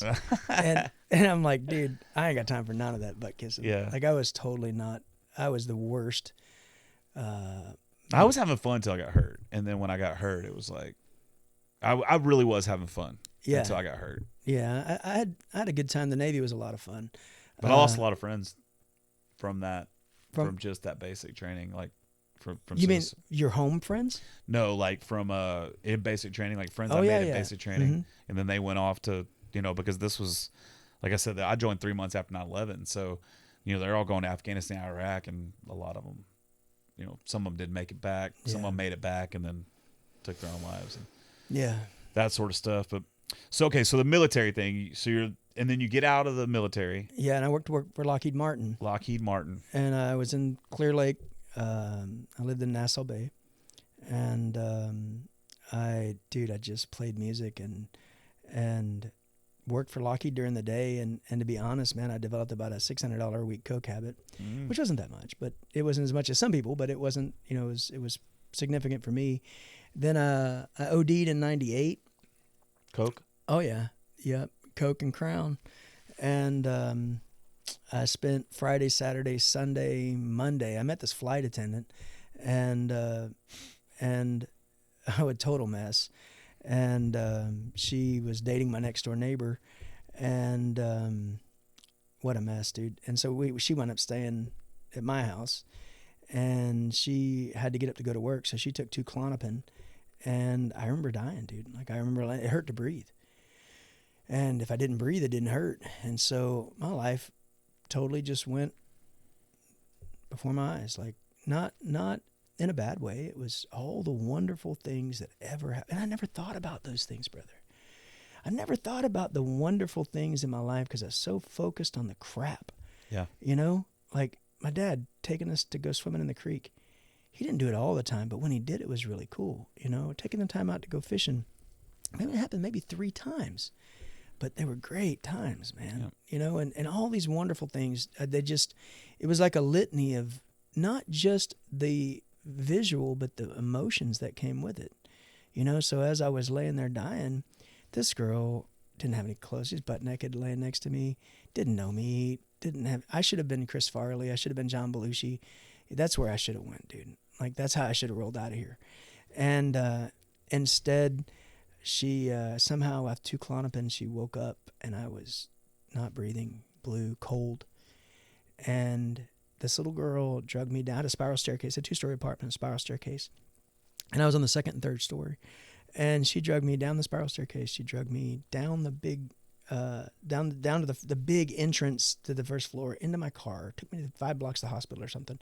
And what a mess, dude. I woke up puking up charcoal and horrible, worst crap. If you'd have told me that I was addicted at that point to drugs or alcohol, I'd have told you you're crazy. Yeah. You know, but then, dude, I had fevers and chills and vomiting and dry heaving and skin crawling, horrible for about 5 days, just really intense, horrible. And then I spent about probably 2 months just really just trying my best to resist. Everybody I knew did coke. Everybody I knew drank. Every relationship I had that in it. I didn't have any other than my parents, and they lived 2 hours from me. So Yeah. you know, I didn't have, you know, it was like everybody I knew was on drugs, man. And it wasn't, we didn't even think about it like on drugs. We're just partying, just having a good time. And so my world just absolutely collapsed. I took some time. Luckily, I was working for Lockheed. They're great company, man. Really cool. Did they know what happened?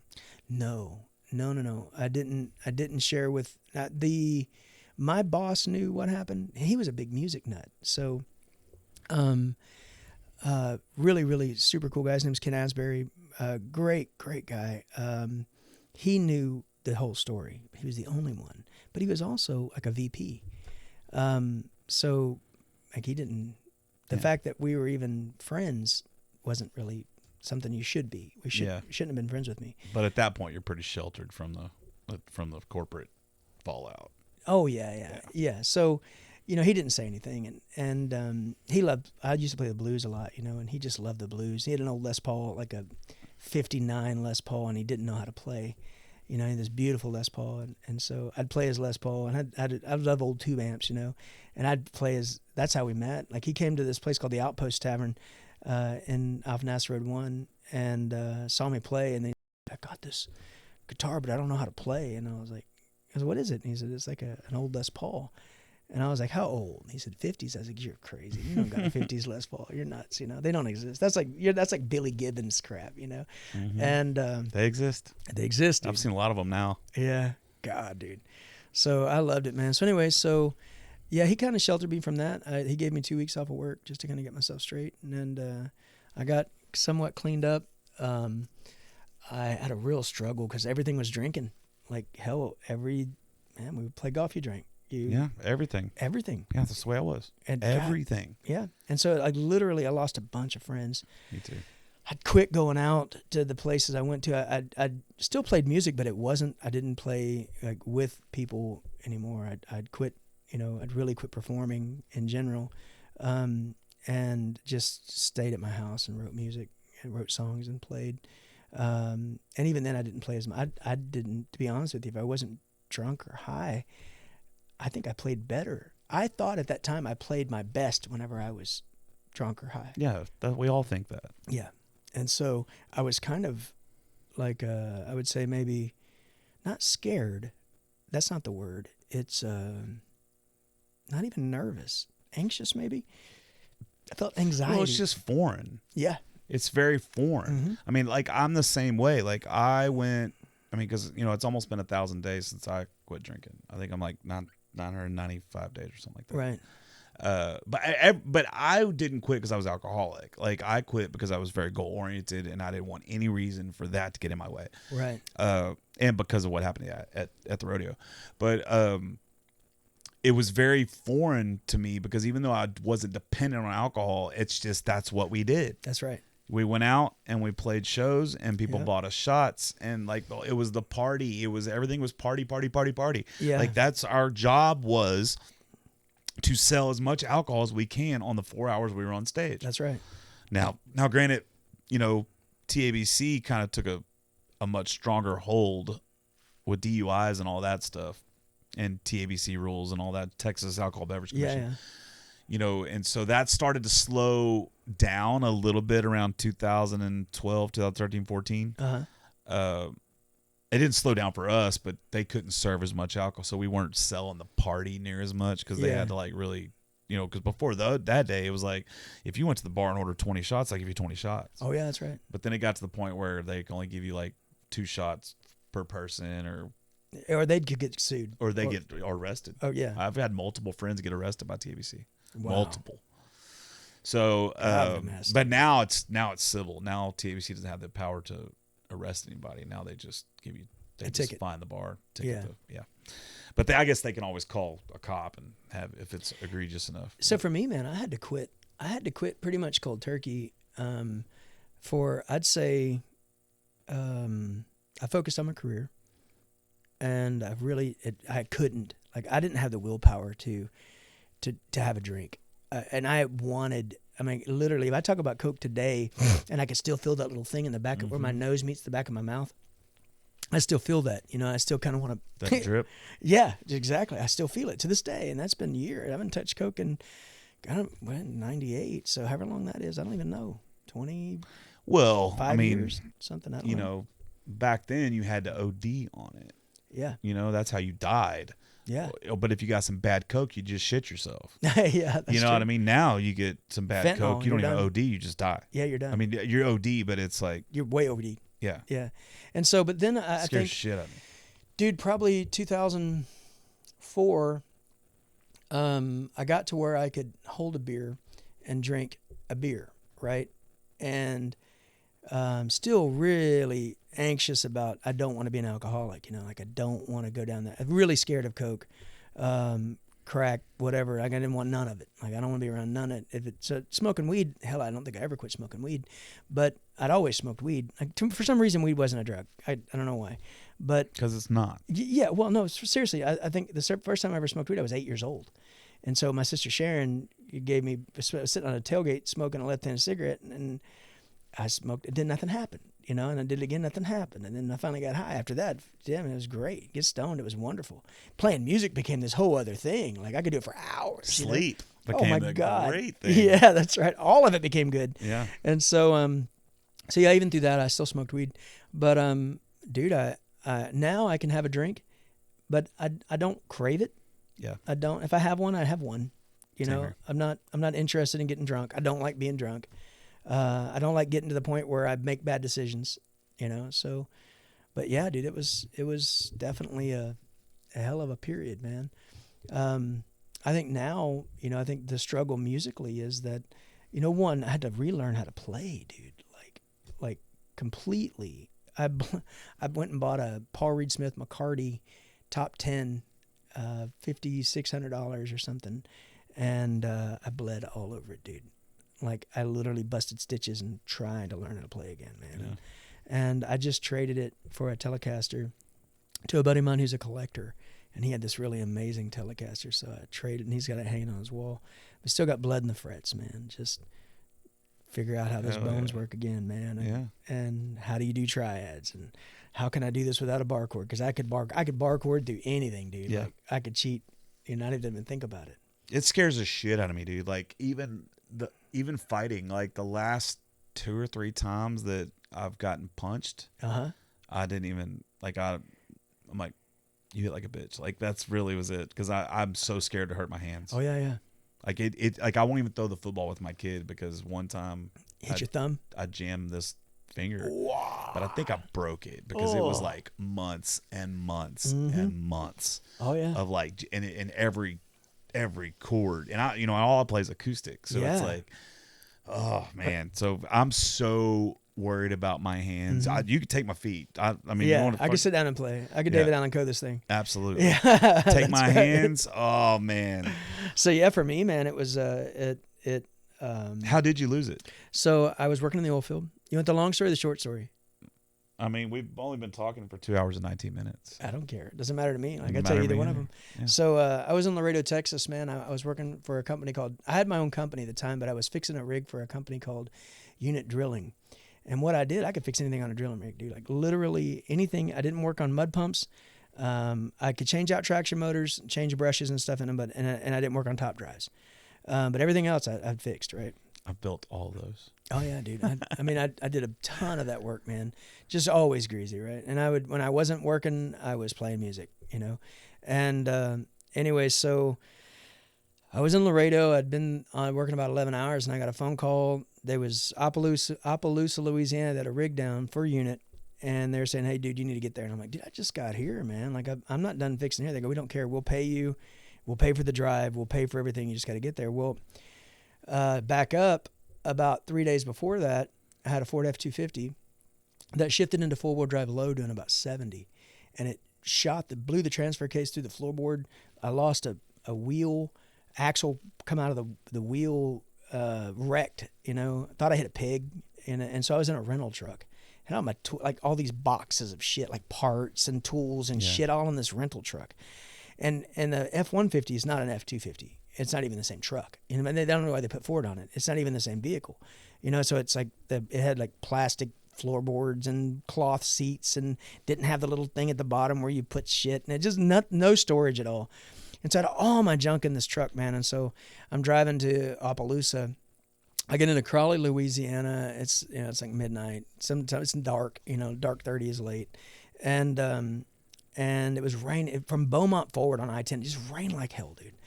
And so I'm in a two-wheel drive rental truck. I had a four-wheel drive F-250, had a heavy truck, just big steel bumpers. Everything was like outfitted for work.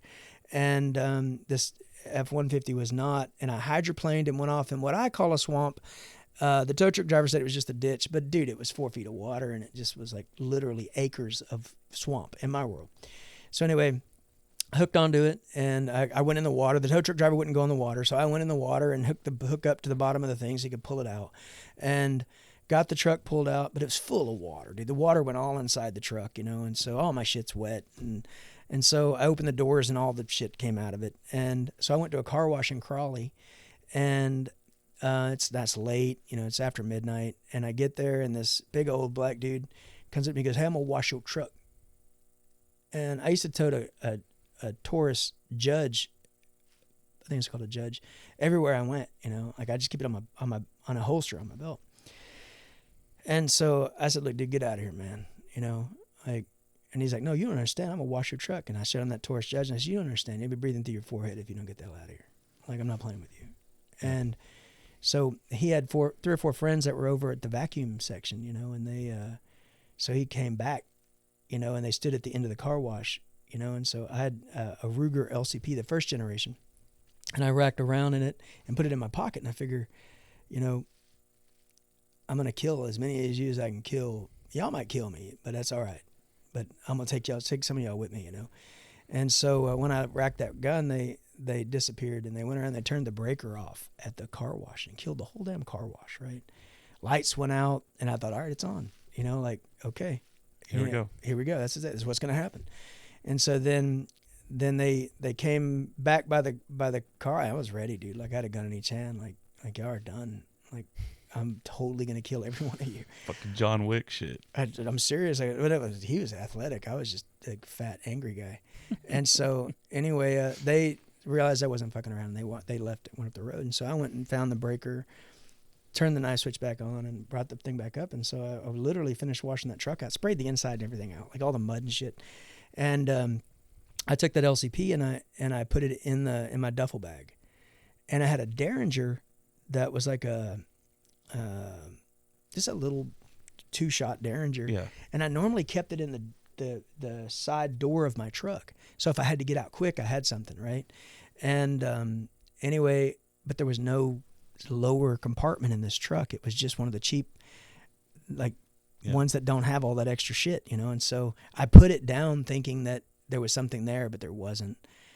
And so I went, it sat on the floorboard. I didn't even notice it. Like, it literally was on the little flat part, you know, that you step on to get in and out. Anyway, and so I went to the rig. They hooked up a generator leads, 2 of the generator leads backwards and blew a generator bay. And I was like, you're done, dude. Like, unless you got another generator bay sitting here, you know, you're done. Like, you'd fried this whole thing. It literally caught on fire. I was like, you're done. And they're like, we didn't hook it up. I took pictures. I was like, look, you guys fucked it up. Like, I'm going to the hotel. Like, get parts coming. Like, I'm done. I can't do anything for you. So I get to the hotel, man, and I get to Alexandria, Louisiana. It's like probably 3 o'clock in the morning or something. I opened that door up to that truck, and that Derringer fell out. Pow! And across the parking lot, probably 150 yards, you know, straight shot across this. Nobody there, dude. And there was like a grassy area, and then there was like some kind of other building, like a office complex or something. And this dude, I shot a guy. And I didn't mean to. It just hit the ground. Pow! And he started screaming, ah! You know, and he jumped in this car, and I could hear him screaming, and he left, and I thought, fuck, I just shot somebody. So I picked that gun up, man, and I went and checked in the hotel, and my mind just going like, God, I can't believe that happened. God, I'm so tired, you know, I just wore out, you know, and all this stuff that happened to me. And so I get up to the room, and I get a shower, and I get out of the shower, man, and I go to get my clothes out of that bag, and that LCP came out with it. And it went down, it fell out, right? I'm naked, no clothes on. And I chased it all the way to the ground. When it hit the ground, pow! It shot too? Oh my God. Right in the finger. Oh my, worse. It went in here. It broke this finger. It came out back here, back over here, back over there, back over here, back in here. Just shrapnel out the hand. That's insane. Twice in one night. Oh my God. Accidentally discharged 2 firearms twice in one night. Yep. And insane. The first one shot somebody else. The second one got me, right? Did you ever find out what happened to that other person? So here's what's crazy. So I wrapped my hand up, and it was bleeding. Every time my heart would pump, it would shoot like 6-8 feet. There was blood everywhere in that room, dude. Oh, it was bad.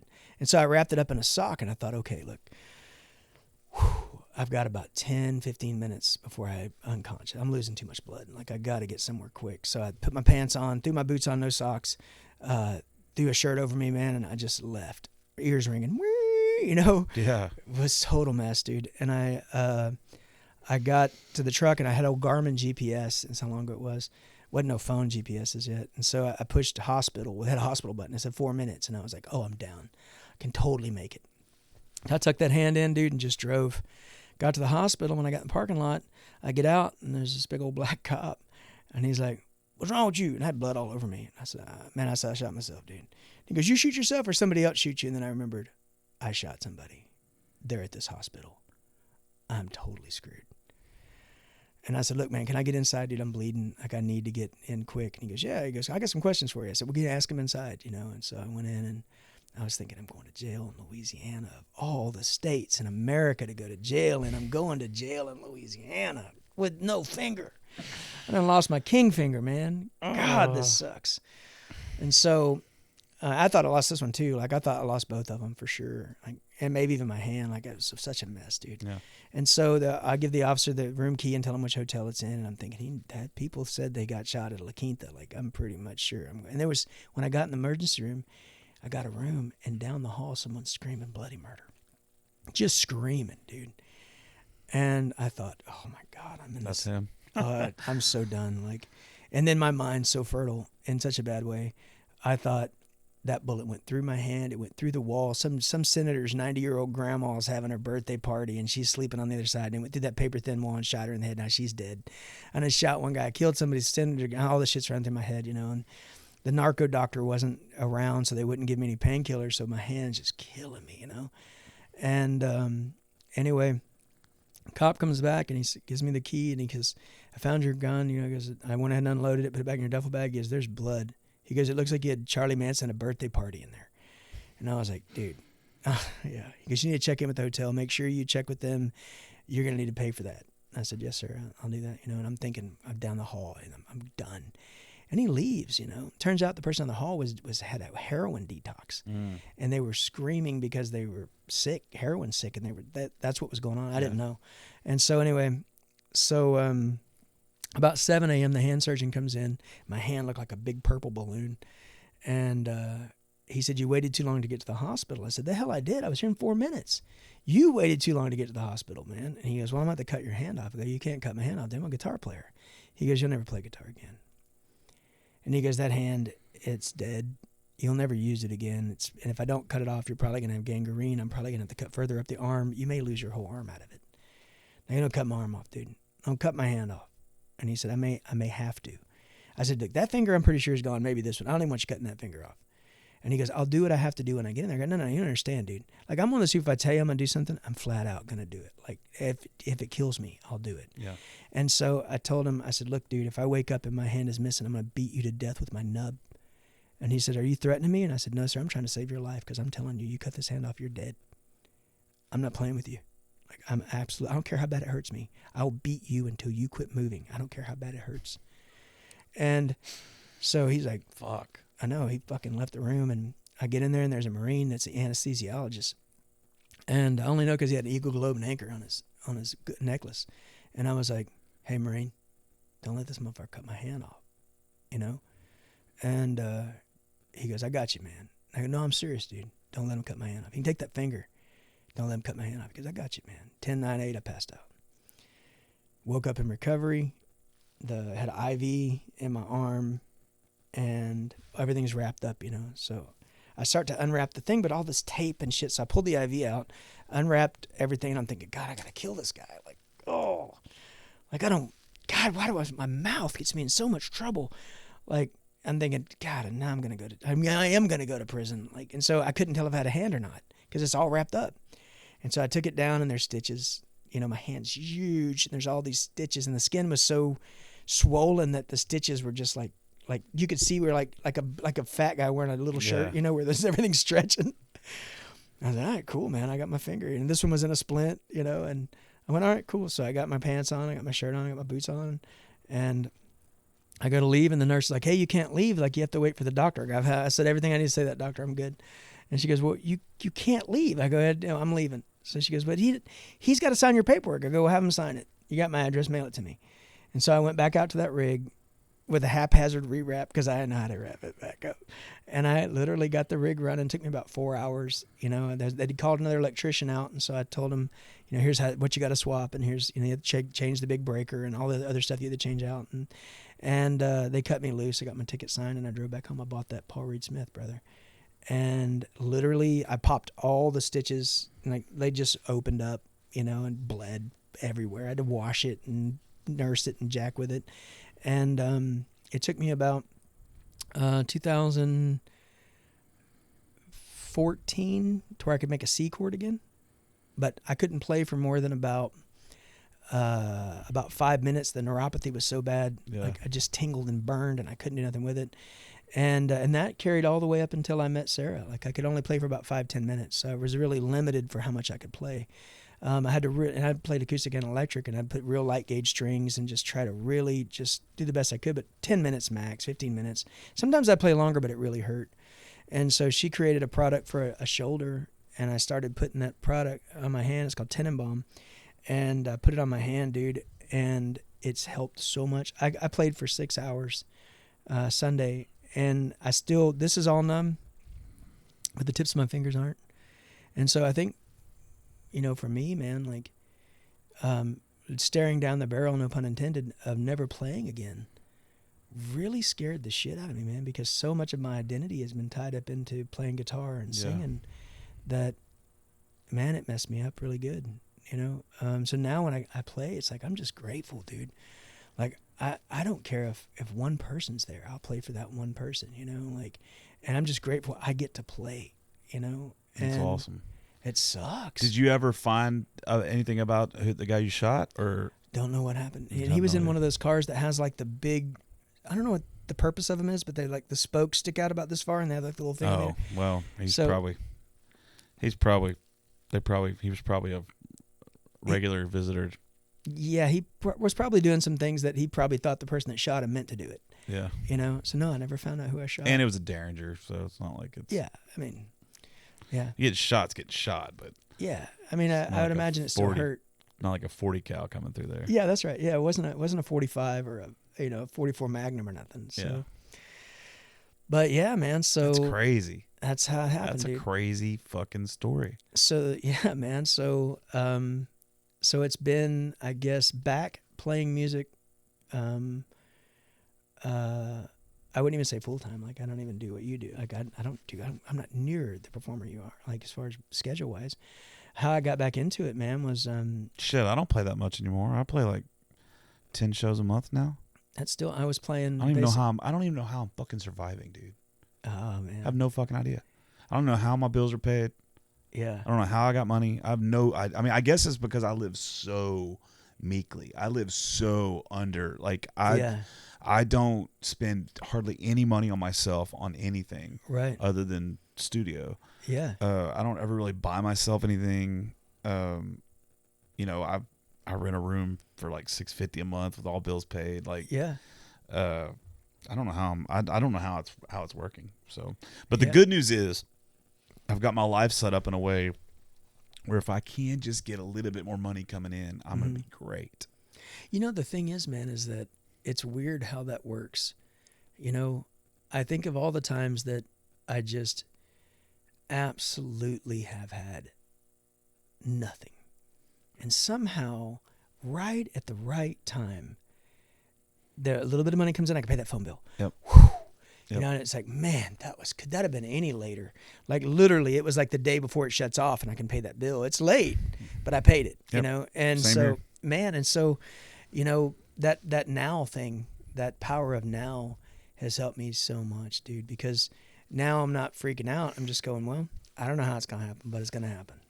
Yeah, I mean, there's a lot of sense to that, and I and that's kind of the way I live. Yeah. Is I live for today. I don't really plan much about tomorrow, and I don't really give too much of a shit about yesterday too much. Yeah. I pretty much live in the now, so I'm not ever really frustrated when it comes to that kind of stuff. It's like Right. I don't really have it. I don't have anxiety. I don't stress out. Yeah. Even though I don't have any fucking money, and I know that something might happen, I don't stress out about it because at the end of the day, I've been there a million times, and I know it's gonna be all right. Yep. Like, and to be honest with you, not having a phone's not the end of the world. Yeah. True. Being homeless is not the end of the world. Like, Right. I mean, I'll never be homeless, like living under a bridge. I mean, I have my trailer that has a bed, and I can sleep here if I need to. Right. But obviously, I don't want to do those things. I think the biggest, if there's a fear, or fear is such a weird word, man. I don't have any fears. Yeah. Because I know what's going to happen. What's going to happen is I'm living my life. I'm doing my thing. I'm going to get I don't go to the doctor at all because I hate them. Me too. And you go and you get put on medications, and then you get put on another medication because of the side effects of that medication. So I don't do any of that stuff. I self-medicate myself the way I need to with what I need. That's right. I partake in edibles every night before bed. I'm not a daytime smoker. I only eat before bed. Yeah. And that's gotten me off 5 medications doing that. That's right. And people don't believe me, but that's fine. I don't care. Totally true. You don't have to believe me. I'm off 5 pharmaceutical drugs because and there was like, you just changed one thing for another. No, I didn't. No, I didn't. No. Because I'm healthier now. I don't have any of those bullshit. Yeah. I wake up in the morning. I'm rested. I'm not hungover. There's not 4,400 petrochemicals that get mixed together to make this crushed pill. Exactly. No, it's a plant. So, I'm with you. But so that's it. That's just what I do. And so I know what's going to happen. I'm going to get sick of something. It's going to be some form of cancer because that's what happens in my family. And by the time I get diagnosed, it's going to be too late, and I'm going to fade out. So the thing, man, I was listening to Willie Nelson the other day, man, and I love Willie. Like, Me too. I just love that guy, man. I think the world of him. He's on my list of people that I hope to meet before I die. Because I'm pretty sure he's not going to go. But anyway, he said, what causes all this disease, and I believe it, I know he's no doctor, but what causes this disease is all the stress we put on ourselves, man.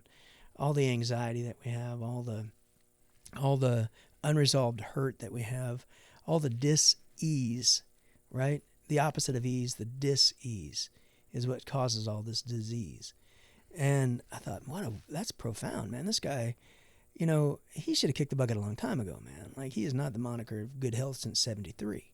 Yeah, he was old when I was a kid. Yeah, exactly. So now he's in his 90s and he's still playing, And so I think there's something about that. I think that whenever we find, this peace in our life and we learn to use plant-based medicines and we learn to use herbs that are meant for our good well-being, I think that's how you stop. Like, you look at the herbs that Sarah's so smart, dude. She's like one of the smartest people I ever met in my life. And she's passionate, super passionate about helping people, man. Blunt as hell. Does she have anything for hemorrhoids? I bet she does, yeah. Candace is gonna hate that I brought that up. Well, because man, let me tell you something. I'm dying. So here's the real truth, though, man. Yes, she does, and I'm not going to tell you how I know that for sure, but yes, she does. And so she's super passionate about plant-based medicine, man, holistic healing and plant-based medicine. And so if cancer is something that's predominant in your family, then there's things you can do preventative-wise. Yeah, but I don't want to. No. I don't mean medicine. No, not that. I'm talking about, like, I want to go the way my mom went. Like, that's how I want to go. Like, It's the best of all. It's the best case scenario. Yes, it's earlier than what you want. But, man, I'm 46 right now, right? Yeah. And this ankle's so fucked up that I have problems with it all the time. Mm-hmm. My asshole has its thing going on. Yeah, right. I got a fucking permanent toothache. Like, and I'm only 46. Yeah. I don't want to live to 80. I don't want to live to 85. Man, listen. I don't want to live to 90. I think it's so cool that you're 46, man. And here's why. Because at 46, brother, I hurt every single day of my life. Yeah, I do. Every injury I ever had plagued me. Weather get cold, my knee, my ankle, my shoulder, my back. Yeah. Every single, and it was like, I'm sick, dude. This is what getting old is. I don't want this anymore. When I first met Sarah, it wasn't at that coffee shop. I met her at a hemp dispensary. And I went in, beautiful girl, right? But I was married and she was too. And so I didn't flirt with her and I didn't do that shit. And so I went in and I told her that, I hurt. She goes, where are you hurting at? And I said, I said, my knees. But look, I said, I'm old, yeah, like you're not, I'm 46. Oh, you're not going to, I'm going to hurt. Like those old men, when they said, you're going to feel that when you're older, I'm older. I feel it. Like that's what happens. Yeah. And so she said, yeah, but you don't have to hurt. I go, like, listen, that sounds all well and good. And I'm sure it makes for great sales, but I'm going to hurt. That's my lot in life. I'm going to hurt. Well, there's nothing I can do about my neck without going through another fucking surgery. Sarah broke her neck. She literally broke her neck.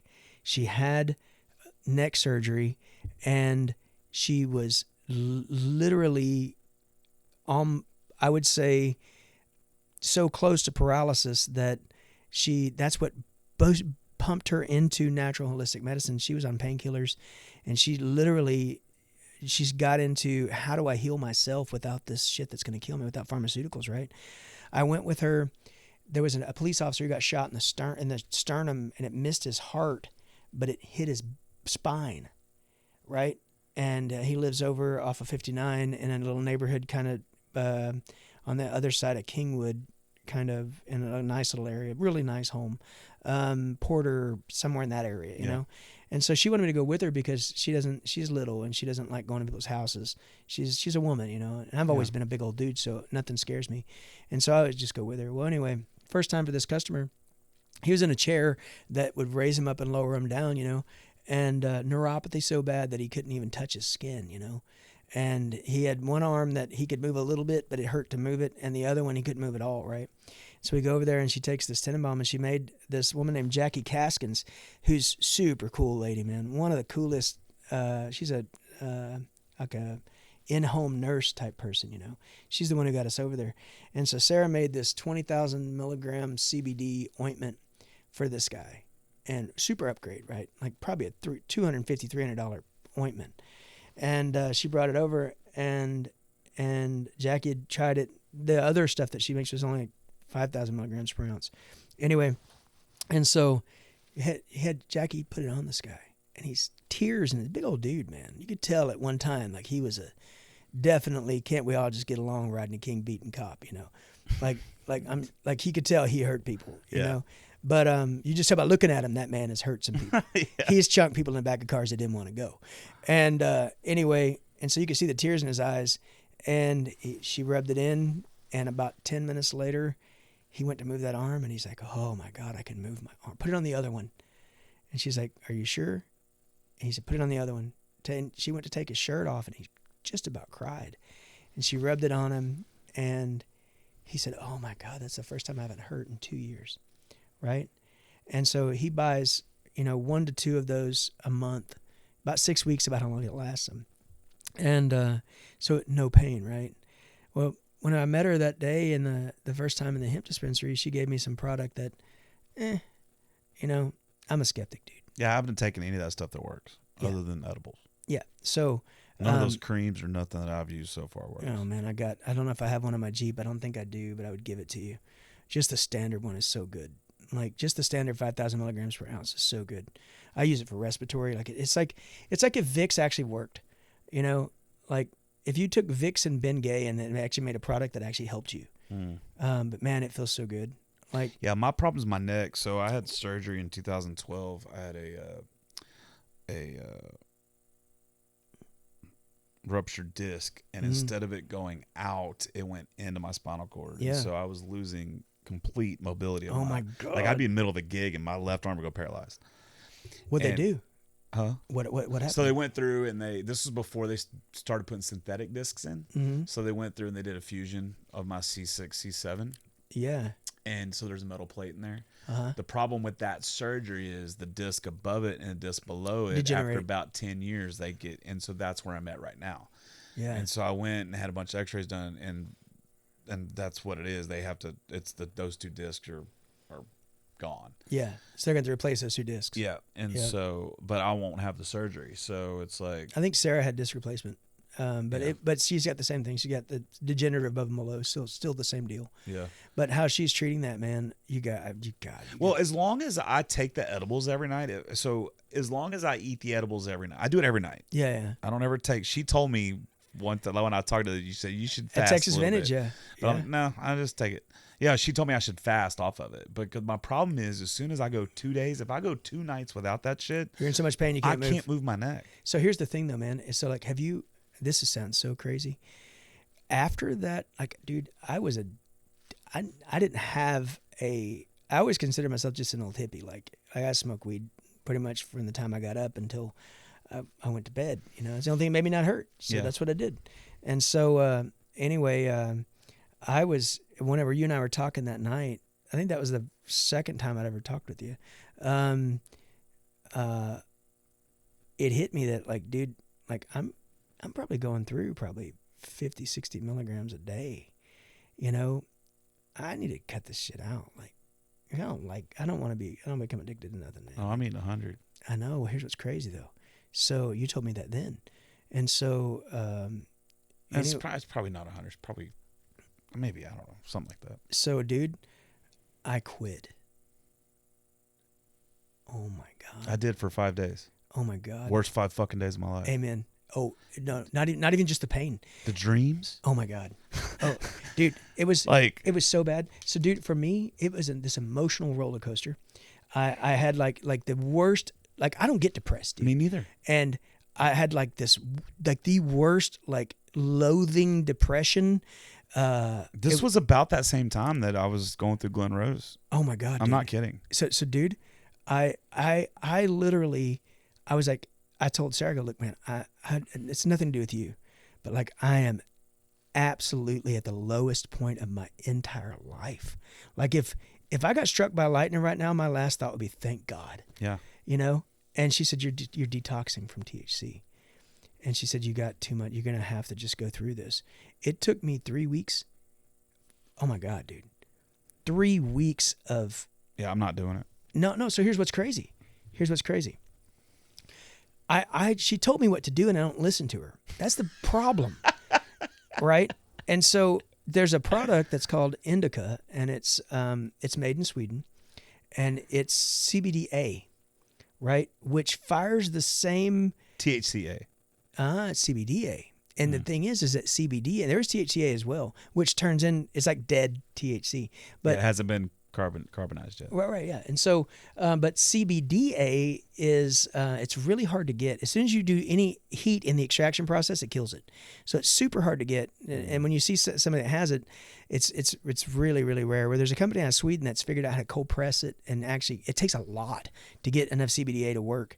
And so there's a product, and so I detox without it because I'm stupid, and I'm really knuckleheaded. And once I get something in my head, like I just damn the torpedoes, you know. I'm the same way. I'll just grip my teeth, and I don't care if it kills me. I'm good. This is what I'm going to do. Yep. And so anyway, so she's trying to tell me, look, it's the THC. It's okay if you have the CBD. Remember that a cannabinoid is a cannabinoid, and your cannabinoid system is in your body has a cannabinoid system. It has a system that literally uses cannabinoids to function. And so you've gone through, you know, this extreme dependence on THC, and all you have to do is stop. Now this is 3 weeks into it. Now 2 weeks into it, 2.5 weeks into it, and I'm like, I really think I'm like crazy. Like I think I'm losing my freaking mind, man. And she said, look, start taking indica. Take the indica at night before you go to bed. I go, I hurt everywhere. I feel like I have the flu. Like every part of me hurts. There's parts of me I didn't even know I had that are hurting. And so I took an indica. I took 2. But indica a strand of THC? Indoca. So it's a company. So not like indica, like indica and sativa, but like Indoca. Okay, gotcha. Okay. And she sells it. It's a great product. And so so I started taking this Indoca tablet, right? And I could sleep. Oh my God. Like I didn't hurt. I didn't have these crazy. Does it make you sleepy? Oh yeah. Oh, I need to try it. Yeah, it's good. Totally good, dude. And so I detoxed off of THC at probably the Sunday. This was a Wednesday. I started taking indica, and by Sunday, I was like coming out of it. By the next Wednesday, it was in its full force. I didn't need THC anymore, and so I did just the CBD, just CBDA, just the indica purple pill. It's purple bottle, whatever. And so I was taking 2 of those a night, and in the morning I would wake up a little bit foggy, but I slept great. Yeah. You know, drink a cup of coffee, rock out, everything's good.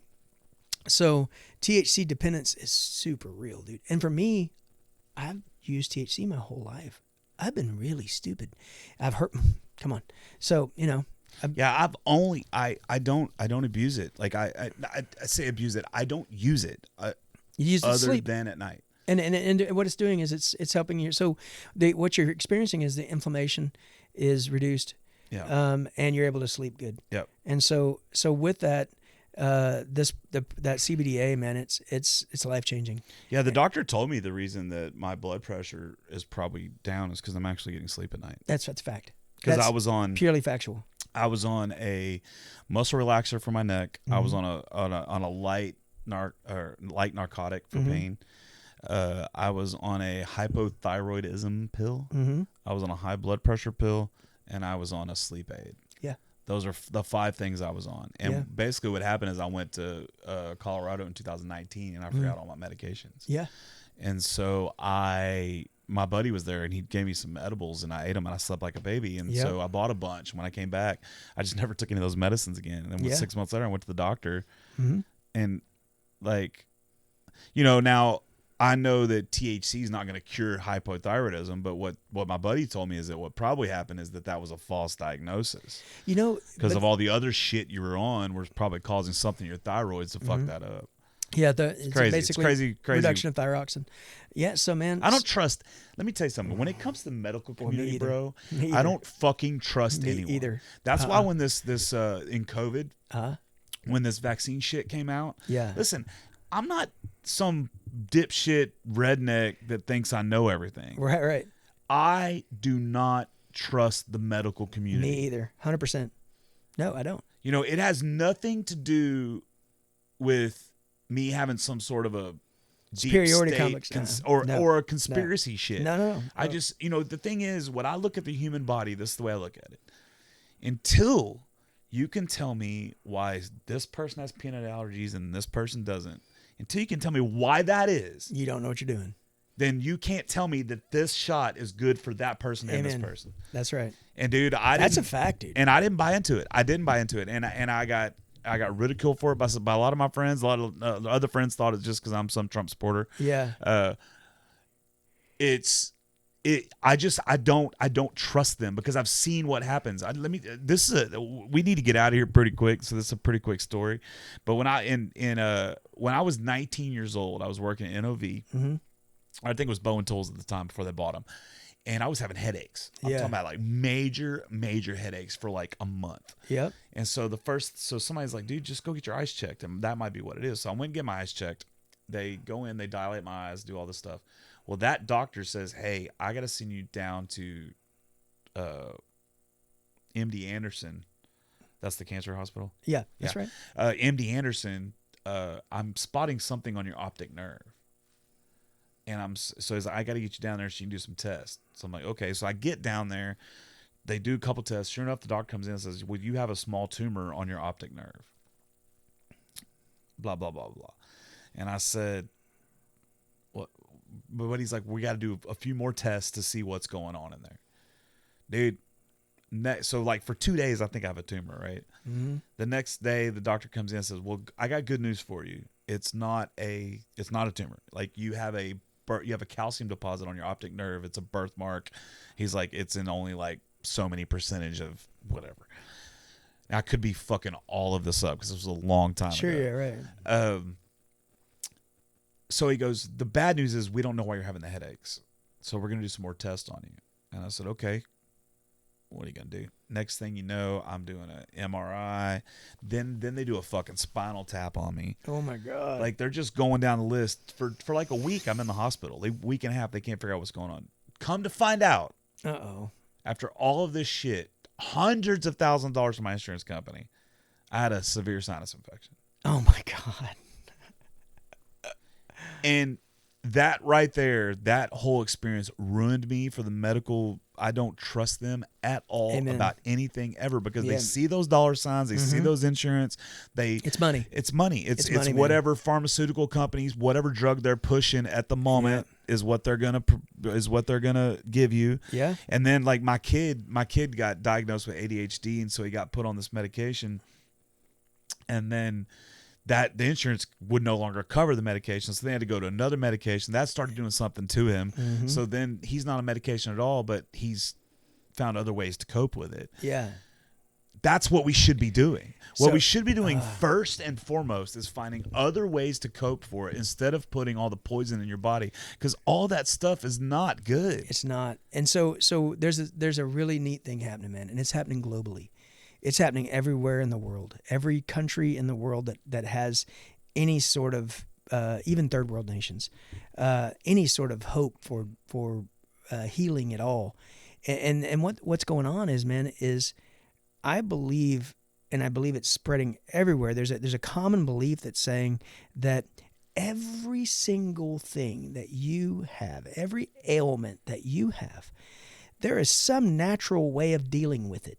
It could be through diet, it could be through more water, it could be through some kind of a herb, it could be through something. It's natural. You don't have to process it. You don't have to mix it with alkalins. You don't have to mix it with diesel fuel. You don't have to evaporate it. You don't have to synthesize it. You don't have to refine it. There's a product, something out there, a herb that is a natural plant. And sometimes it's not even a plant. It's just something, right, that's on this planet that is Could be made. breathing exercises. It could be breathing exercises. Yeah, no lie. I like know. my buddy Jim Hewitt. Jim got into doing this hot yoga thing, and it totally helped his whole body, right? And so, and I don't have that kind of energy, but I can appreciate it. I'm hoping it's an herb, but anyway, and so I go to Cold Springs quite a bit, and there's a spiritual retreat center there that literally that's what they do. They bring experts in. The guy's a neurosurgeon, man, and he brings experts in, and it doesn't cost $20, $30. It's cheap, right? And you go listen to like the natural way that you could be dealing with this, man. Depression, anxiety, cancer, rheumatoid arthritis, all these ailments, and you're thinking you don't Hemorrhoids? need Sarah has a product.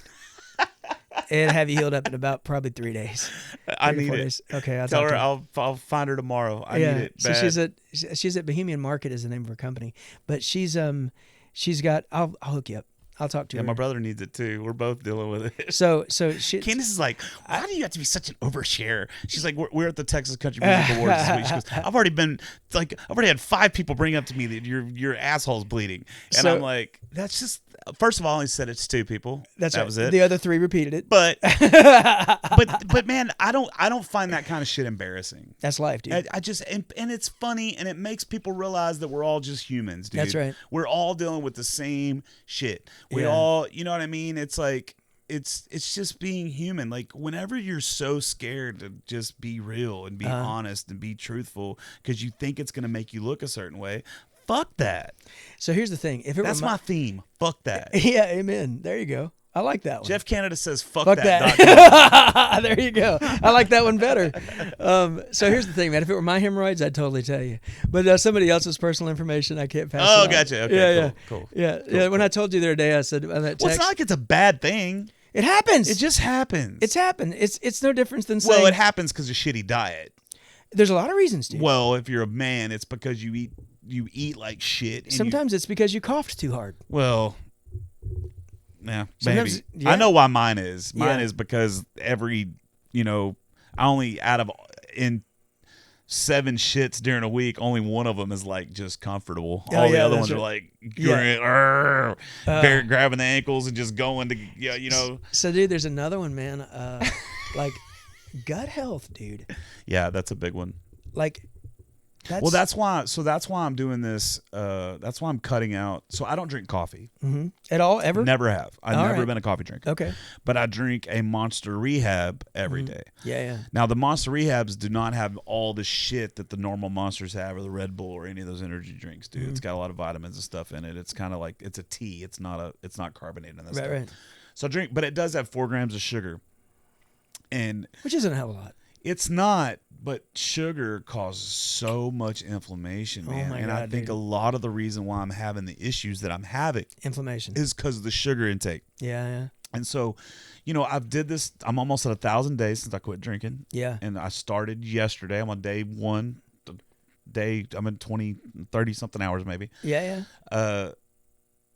I'm just going to cut out all sugar and all caffeine for the next 30 days and just see if it helps. Right.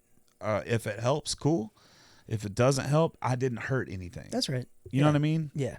But I can tell you what, I'm not even kidding when I talk about like the addiction is real. Like sugar addiction and caffeine. The sugar part, it's like a real deal. Like I'm like all day long today when I'm driving, I'm passing up convenience stores and I'm battling with myself to not pull over to this convenience store and get a candy bar or get a Coke or get something that's going to make me not feel this way. Yeah. It's a straight up drug, dude. Yeah, it is. It's a drug. It's and a it's socially killing us. acceptable drug that we get to push to children. Yeah.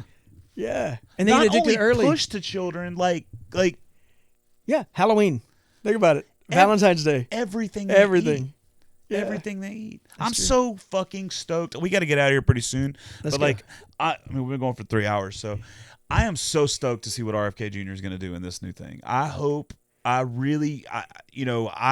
I'm not even paying attention to what's going on. What's happening? So I'm not a Trump supporter, right? I Yeah. don't like Trump. I Yeah, think he's I a never have liked Trump. fucking buffoon. I think he just talks out his ass. he does have some good instincts, and I do like some of his policies, but I just think I cannot stand him. It's the arrogance I don't like. And it doesn't never resonate could. with He's me. just self-aggrandizing. Yeah, I Everything can't is do the it. greatest ever. Yeah. And shut the fuck up and just do. Yeah, Okay.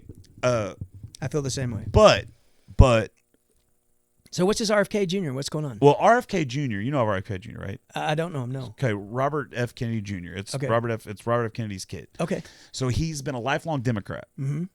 He's the lawyer that's responsible for cleaning up the Hudson River. Okay. Good. Okay, so he was a big time leftist Kennedy member of the Hudson Kennedy was family. rough, buddy. Oof. Way leftist, very environmentally, Conscious. Yeah. So he's an environmental lawyer. Yeah.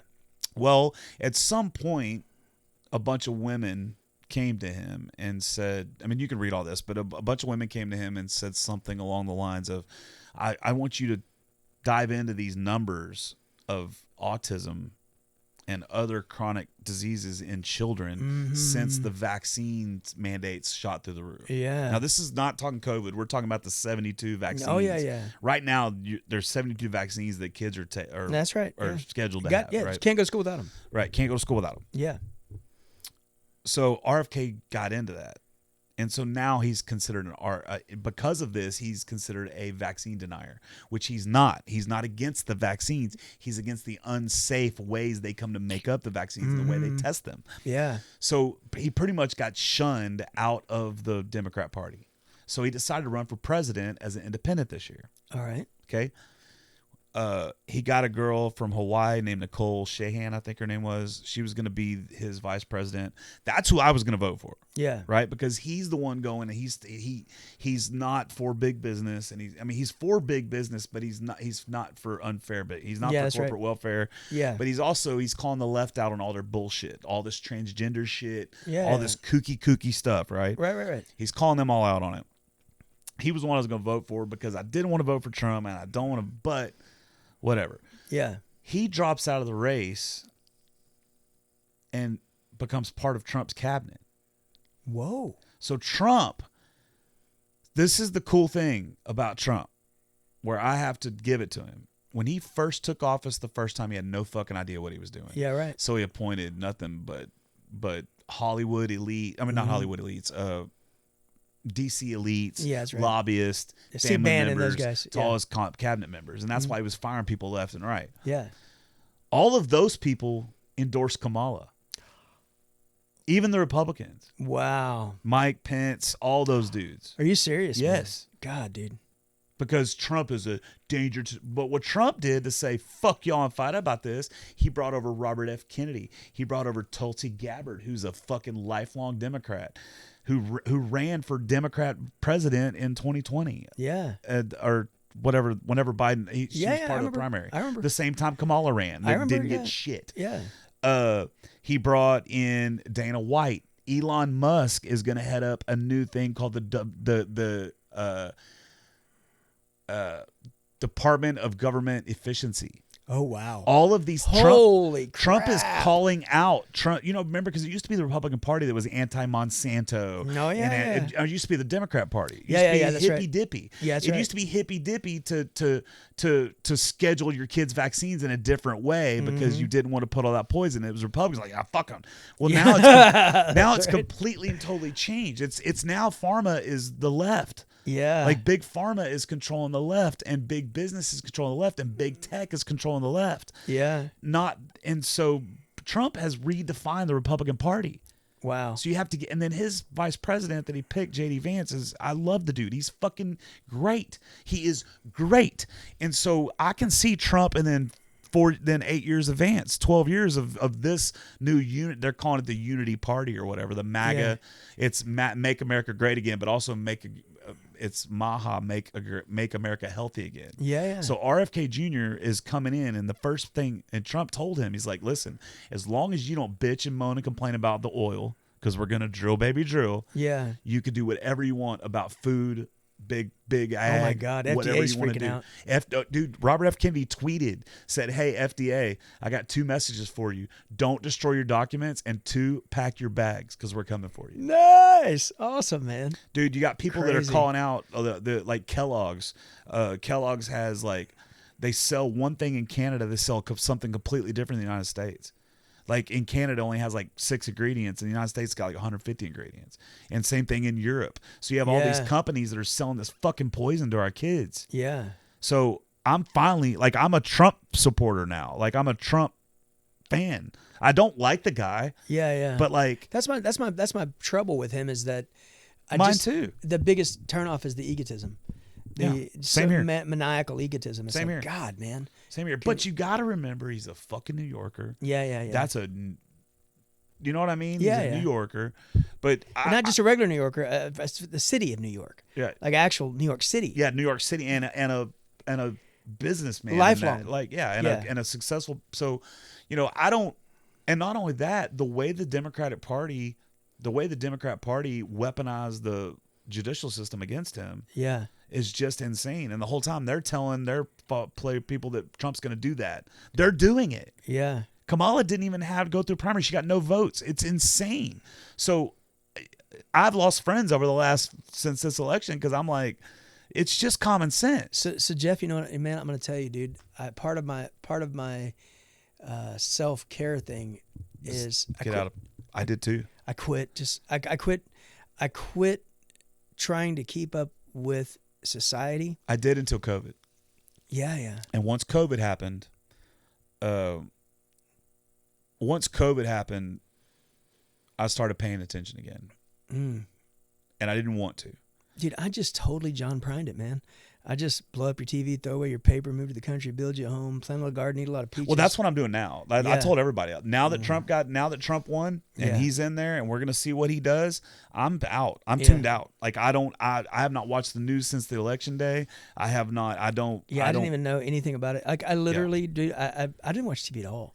Like it sounds so crazy. I watch like movies and Netflix. Yeah. Like I'll do like we watched Umbrella Academy, you know, like with my daughter because she wanted to watch a show, and so I mean I watched. I'm a big movie buff. I love movies. Yeah, I've always been a big movie buff. Yeah, I like movies too. I like movies and I like these series that are like Sopranos and stuff. That are like long movies. Uh-huh. They're like, but man, it's crazy, and so I'm hoping. You know, he's definitely going to say some shit he shouldn't say, and he's going to probably do some shit he shouldn't do. That doesn't bother me. But that part doesn't. I don't mind whenever he says like things that are funny, but they're kind of politically incorrect. That don't bother me. Yeah, no, right. I don't give a shit. Whatever. Yeah. You know, but it's the ones where it's like, you know, I'm great. I'm fabulous. Yeah, I've created the best economy in the world. I've done it. Everything's been great. I can't handle it. I'm so opposite of that. Like, dude, I'm telling you, man. If I cured cancer, I'd give somebody else credit. I'm the same way. Yeah. So I don't like that. I definitely don't like man. that. But they've attacked that dude more than anybody's ever been attacked in the history of the United States. But you think about it, man. Like they tried to kill him twice. You think about this, dude. Like, if you think about it for real, like every politician. I went back in my mind. I was thinking, like, how far back has it been? Every politician. You keep on going back. Jimmy Carter, Gerald Ford, Richard Nixon. You know, you keep going back. Johnson. Keep going back. Kennedy.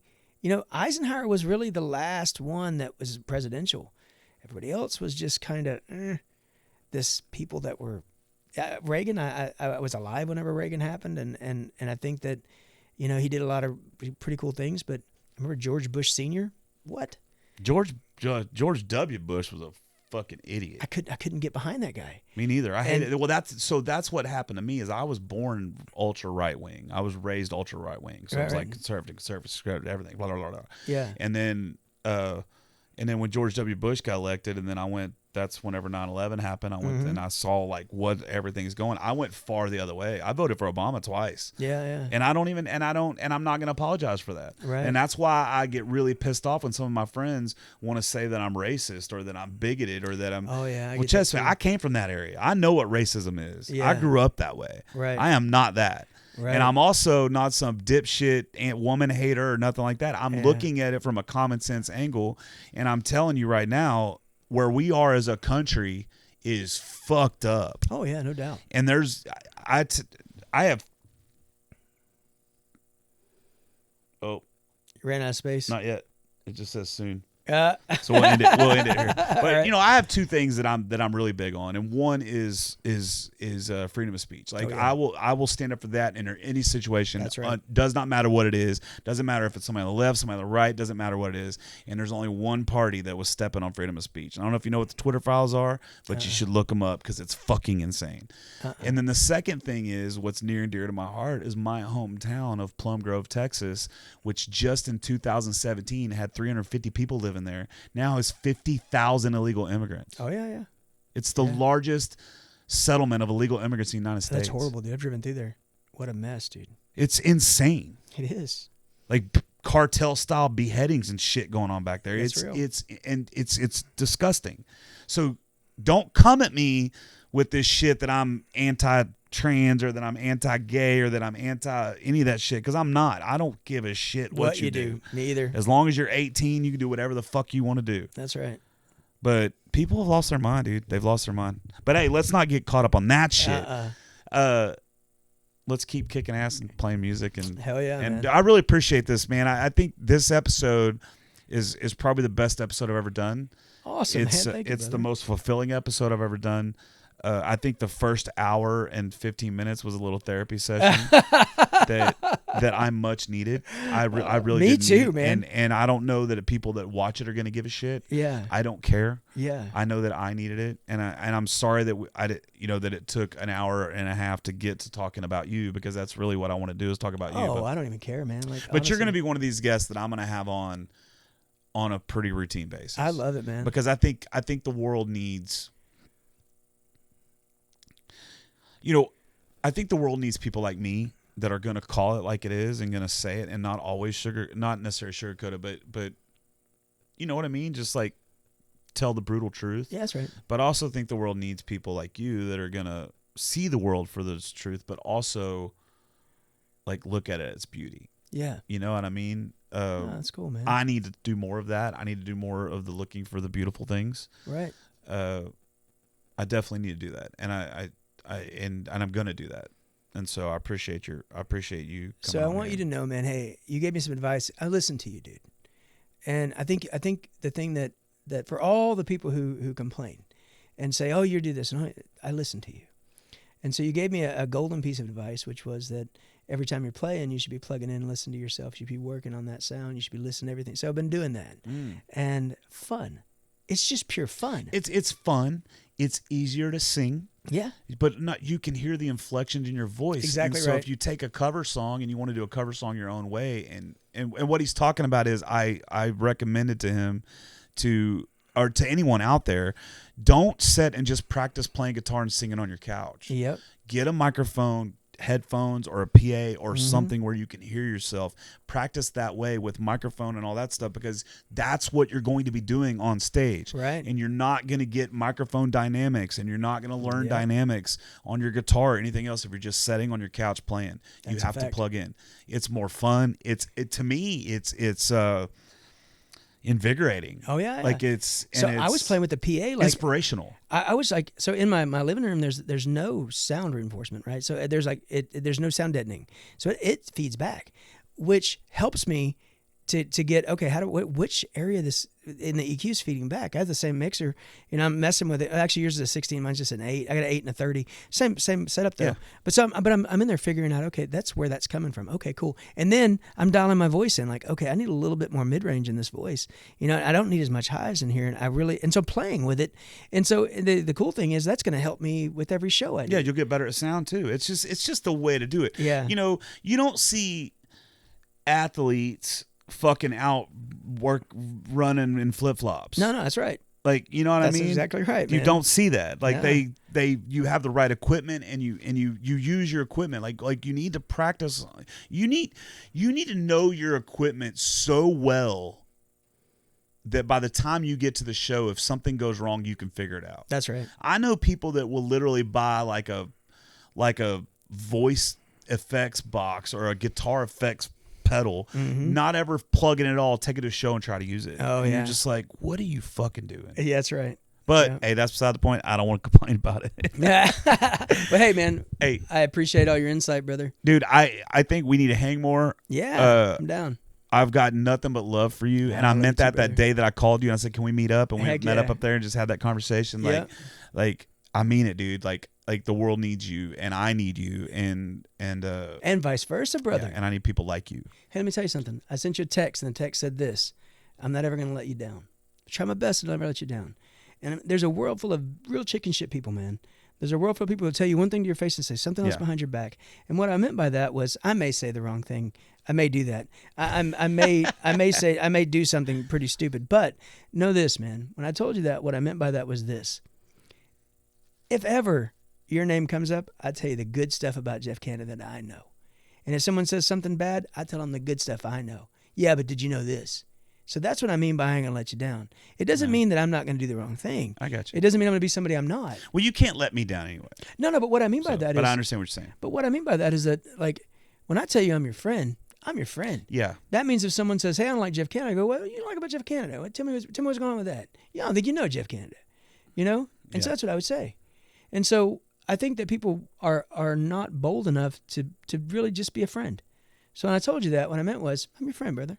Yeah. So whatever it is, I may mess up, I may do that, but I got your back. Yeah. Like, well, and you know, like, and real friends, like I have friends that will call me and just be truthful to me to my like, hey, you know, I don't really like this or whatever. And we always just talk it out. Mm-hmm. That's how you do it. You don't go fucking run your mouth. But whatever, it happened. I do it. You know, there's a few musicians I talk shit about all the time, any chance I get. Yeah. So I need, but I've stopped that too. All right. So I'm working on it. Yeah. I'm working on it. Hey, man, I remember 46, brother. Right. Hey, and I can tell you this. I'm not 46 yet. I got a couple months. But hey, month and a half. It gets better from here. Yeah. All right. We hope so. It does, man. Just got to get this hemorrhoid cleared up. Yeah, well, I'll talk to you later about it. We'll get that figured out. Don't be a butthole. That's right.